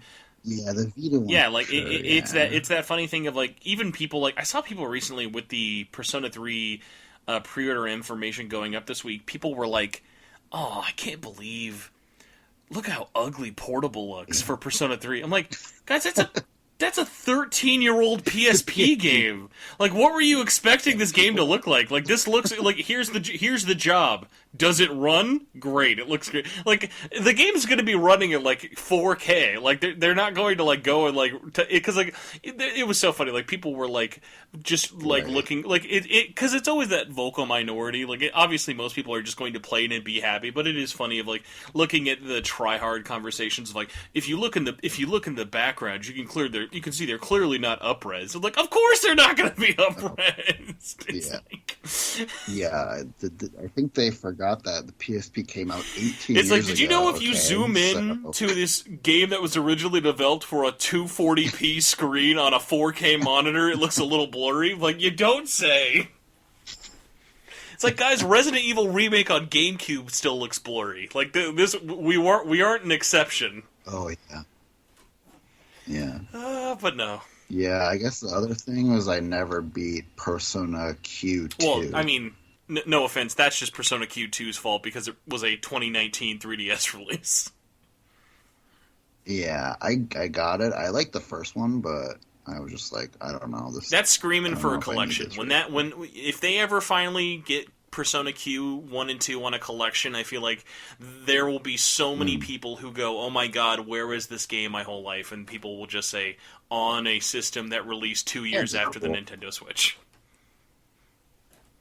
That would be cool. I would enjoy like a kind of like they added a bit more like accessibility options just so, you know, people who played it before can just kind of like speed through or whatever. Oh, I 100% believe they would, yeah. The Etrian Odyssey team are very good at usually, even when they do re-releases, of adding in things, and obviously they'd have to add in a lot of stuff to make it transition from a 2-screen game to a single-screen game as well, so I have total faith that team could. I just want that team to do something. Like, I just want that team to go back to making their own games and not just helping other teams finish other games. I mean, that's kind of the way it goes with games. I mean, you know, it's, you know, the teams and the talent and the resources. It goes with, you know, what's going to make results. It's just always so funny because I feel like a lot of companies are very similar, but then Atlus is just so weird in other camps of like, you look at something like Vanillaware, I feel like Vanillaware as a company shouldn't exist financially. Do you know what I mean? Yeah, I mean, and by the way, I'm a massive Vanillaware maniac as well, but a lot of those things, they have the products that are making what they need to keep everything running, and the rest they can afford to do, you know, some experimental or some kind of minor stuff. So, you know, it all goes to... Well, see, that's what I appreciate about Vanillaware, is they're the only video game company, at least in Japan that I can think of, that will straight up tell you when they don't have enough money to finish the game. Because do you remember when 13 Sentinels had the demo come out, the paid demo? And they were like, guys, here's a 20,000 yen demo. If you want the game out, you need to buy this demo. It was like... No other company would do that. No other company would be like, guys, we ran out of money, we had to cancel the Vita version. Will you just buy our demo, please? I think that's kind of a great idea, though. Like, instead of just, like, Kickstarter, like, hey, this is what we have so far. Like, if you want this to be the only finished, beef like, I ever had with that demo, it wasn't that it was paid. Because, like they did it, like, there was a physical release for it and everything too. Like, they did a nice job, like, distributing the demo. The only thing I thought was the most hilariously, like, ridiculous part of it was that there was no way to transfer your save data. It's like the 7-hour-long demo. It's like, well, yeah, you'll do it again at the end of the year, though. Don't worry. Yeah, I'm sure there was some technical limitation. Like, you're working on code base, like, even 1 month away from release, I'm sure, like, a save, like, it's like that thing of, Baldur's Gate 3. Like, how that's been in early access for, like, 3 years now. Oh, yeah. Did you know that every time they do a major patch to that Kickstarter, your save data gets wiped? I'm sure there are people who've, like, beaten that game 500 hours over, and I just had to lose it all. They're like, nope. Goodbye. Yeah, I completely forgot about that game. Yeah.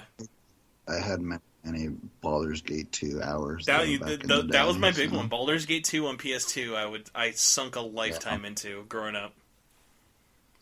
yeah, Well, now this yeah. podcast really has everything, guys. Card talk, binder talk, and Baldur's Gate. Now no one can complain. Clearly, Yeah. if you didn't believe this wasn't a paid show before, the Baldur's Gate talk really cemented it. Yeah, yeah. We're also gonna announce the Baldur's Gate 2 Oh my god! card Listen, never say collection never. at Yeah, I'm some telling you point. right now. If you pitch that, someone at Wizards of the Coast would be like, even though we could print this, we'll still license it out to you. Whatever, who cares? Oh Yeah. yeah, that's a good question. Does Wizards of the Coast print their cards in America and then ship them for Japan, or is there like a Mhm. company in Japan who prints their cards? I'm not exactly sure. They might print them in I feel like it would Japan just be or cheaper just to Asia. print it in Asia as opposed to printing them in America and then shipping Yeah. them out. Mhm.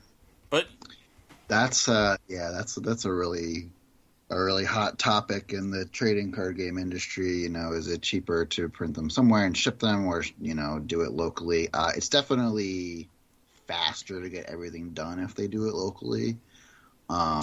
But I'm not exactly sure. I can dig up, some information about that. While But you do that, I'll start giving the old wrap up. But I do want to say, because this did come up, and I always like bringing this up because most people don't know this. But we mentioned Limited Yep. Run earlier. Did you know that the company that Limited Run uses Yep. for all of their collector's edition boxes, and actually they do trading cards as well, the company who Limited Run uses to print all of their stuff is the same people who did all of the Pokemon stuff who Nintendo just bought last year. okay, yeah, I mean, those niche industries, that's kind of how it works, and they'll get bought out by It's companies just and crazy to so me. on. Like, So, because think about it. Like, one day all these people just woke up one day and just went, "Oh, Nintendo owns us now. We're a printing house." Okay. yeah, yeah. I mean, I think that's the goal. Oh If yeah. you Like, I have mean, that yeah. kind You of get I mean, like, because for, I mean, yeah. I mean, just like that's a thing you'll never have to worry about them not needing something anymore. Because like they actually kind of like they get a good one of living the dream of like they are still owned by Nintendo, but they can obviously still use third party client print services. So it's like they'll never need to Mhm. now worry about losing their biggest thing, and then still get to do whatever else comes in as client work. So yeah, that's definitely you would assume is like the goal. Yeah. But yeah, for you Yeah. though, because I always gotta let the guest go first. Where do you want people to find you outside of giving Mr. Bandai the $150 US? I mean, if anyone really wants to talk to me, they can just look me up on Facebook, Kyle Sarah. I have a pumpkin in my icon. I don't really post on social media because reasons, but I keep it pretty under the radar. I talk to people on Facebook, but I don't really spend too much time on like Twitter or Instagram or any of those things. So pretty analog in that regard. If you want to talk about the product or show me your receipt that you bought 20 of them, you can find. Yeah, that's your goal. By the time the episode goes live, you need to come back to me and ask, "Hey, Mr. Bandai, how much would need to be ordered for a whole case or pallet of these?" So I can have like straight from the factory to my house in the pallet.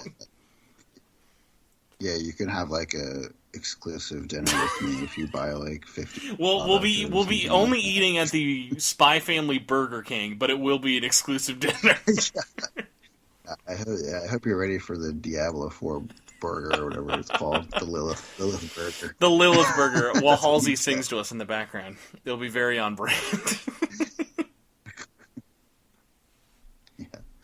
Yeah. Unfortunately, I don't have a lot of contacts, but yeah, you can reach out to me on Facebook if you're interested, and I'd love to just if Spencer, if you have some whatever poster, just where I could check, the comments and feedback. That'd be Yeah, really yeah, cool for sure. when, I'll send over all this stuff as well when it's live and whatnot. I was just thinking, you've really assimilated to Japan culture well, though. Since like you said, you've lived there for what, 10 years now? Look at you. You're online, but all you do is play Splatoon and don't post on social media. You're the perfect Japanese role model right now. That's all you're expected to do. Yeah, I mean, okay, so I got scared of social media when I was like applying for colleges because I saw that the colleges were starting to like look at people's profiles. So like after that, I would just like didn't post anything. I just have been. I like don't know that if I've forever. ever told this story I on the think show, that- but I have two very funny things of back when I used to do online dating. In my say something Okay. interesting about me section, I would always put "Don't Google me." Because if you looked at my name, all this stuff that like the last 10 years of podcast garbage I've spewed out online would just come up. And it would just be like, imagine like if you found like if you did that, it would just be like it's a good way I guess to like weed out people who wouldn't think they'd like me or whatever. But what's so funny is like my partner right now never Yeah. did that. And like after like meeting me, like she liked me, so but it was like I asked her like, oh, what do you think would have happened if you looked up all my stuff that was online about me before actually talking to me? She's like, oh, I would not have messaged you. She's like, oh, if I Googled you, I would never have messaged you. And then like the other one is with jobs. I think about that a lot too because like I've been looking for other work outside of my day job, and I always think of this like someone's gonna Google me, right? Someone. Yeah, they do. No, They're gonna not do. Like, my day jobs. like, No, I've looked at- no one has yet to be like. So, because there's even like funny little ones of like, no one at my job has ever been, you know, Yeah. I think you should have been clocked in at this job when this random trailer you were live survey reacted to happened. That's so funny. So like just little things like that are just like no, that's like never come up. And I honestly, if it did, I would just have to laugh at it. I wouldn't even be like dreading it. It would just be like I've been waiting for it. It's just I'm waiting for the hammer to fall and drop on me at any moment now. That's funny.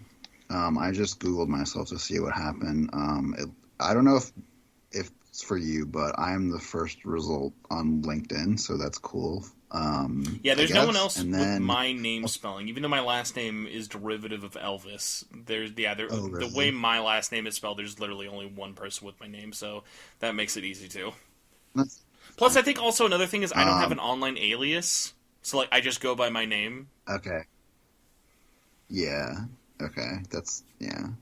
And then apparently I'm in the Callisto Protocol. Yo, way to so go! You and Sam Whitworth. It all comes full circle. Avatar and now this. a bunch of people were like, my friends messaged me like, "You're a professor in the Callisto Protocol," and I'm okay. Oh, like the character's Yeah. name in the game is your name? That's even weirder. I You don't know like it's why, you but- don't have an uncommon name, but like I can't think of like ever hearing that last Yeah. name before. That's really interesting. Yeah. I don't know. Well, it's a Spanish name, so it's like more popular in Spain, but style not Well, really, hey, you so. were almost officially part of the PUBG universe, but then they removed the PUBG tied to Callisto Protocol, so maybe next time it'll be canon in PUBG on the PUBG wiki.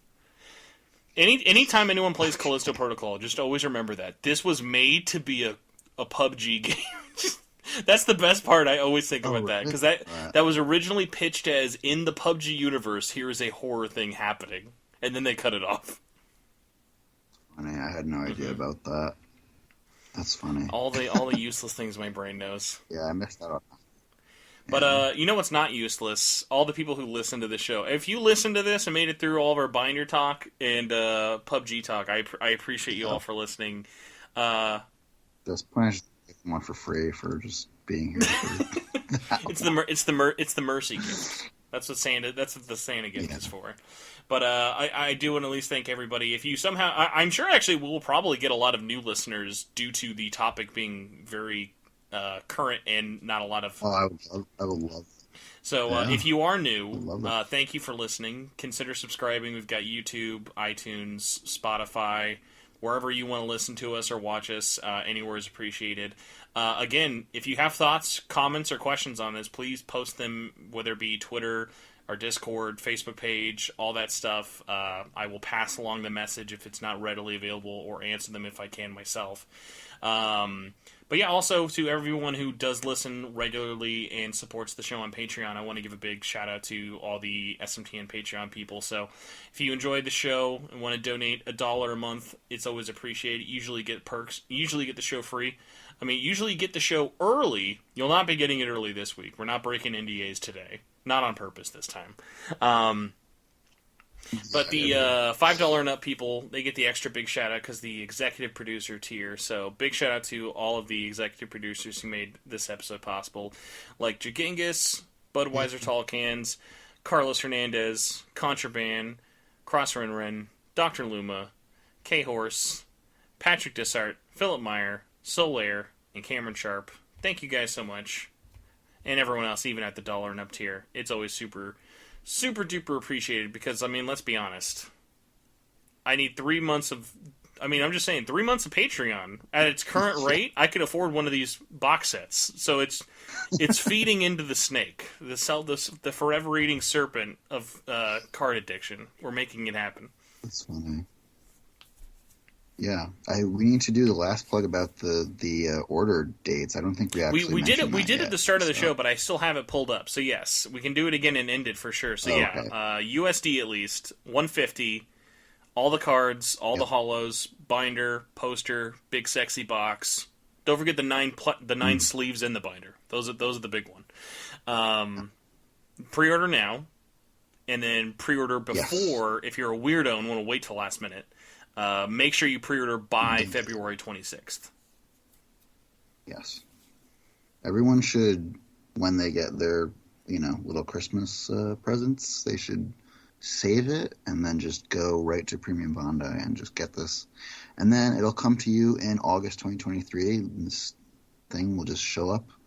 And, I'm really excited to see the reaction. And then once it comes out, can't wait to see it and people have it in their hands. I haven't seen the real thing myself, so I'm also excited for it. We're going to make for the next 6 weeks or so, we're going to make a trend be, if I do any live episode of the podcast, online or in person, because I know I'm at least doing one in-person show in the next 6 weeks, the goal will be to try and get one person listening to buy it live on the show. And if they do it while the show is happening live, they will get a prize. That's so cool. Yeah, I appreciate the support, and again, if anyone listening, if you should get this, but if you have other people that might be interested, please send it along. It really is going to go a long way in terms of making these kind of great things for everyone. Also, let me know, because I always like to know who exists out there in the collector world like this. Are you a weirdo who buys two? Are you someone's going to buy one to open and then one to never open and touch? Do those people exist? That's what I want to know. Well, if you're a real player collector, you're going to buy 5 because then you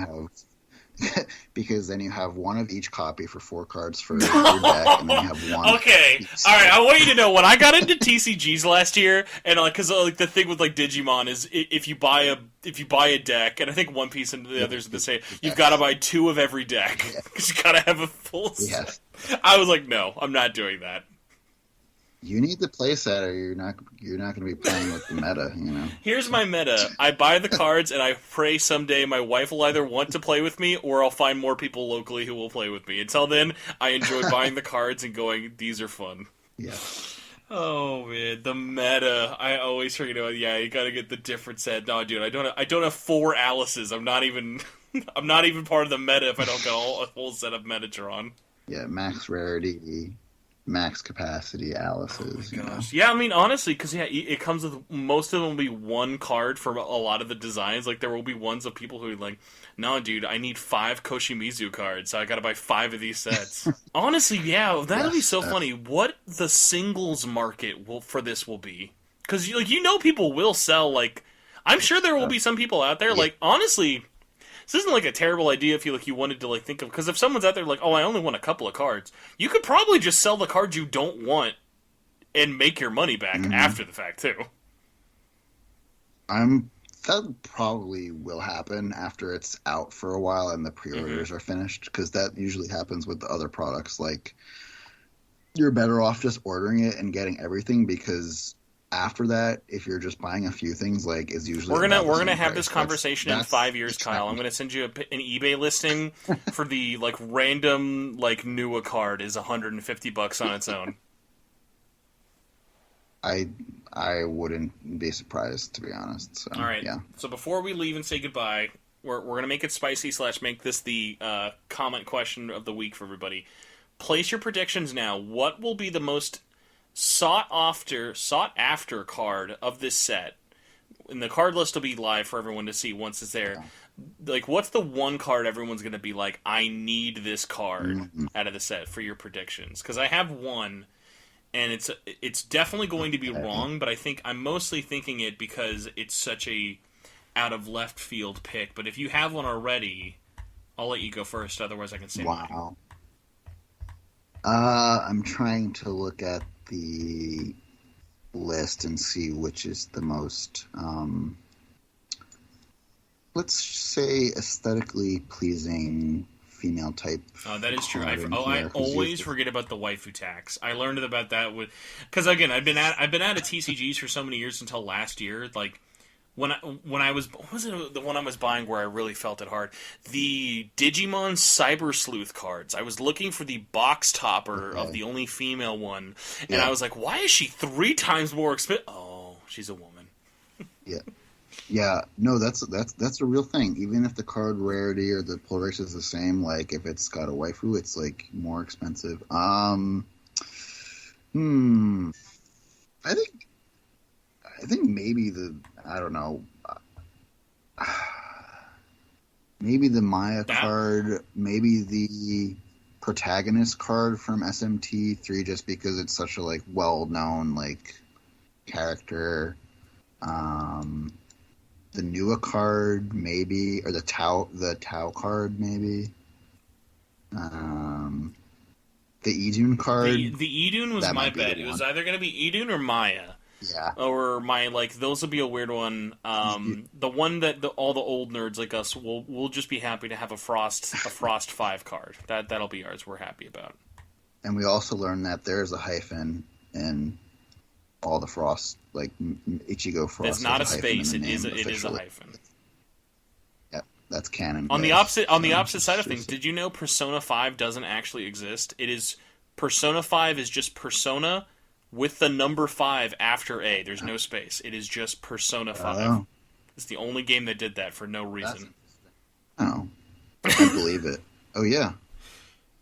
I'm looking at the Japanese site right now. Yeah, there's no space there. And that was Fonts with Kyle and Spencer. Thank you for joining us. We'll be back in the next 5 years for episode 2 of this.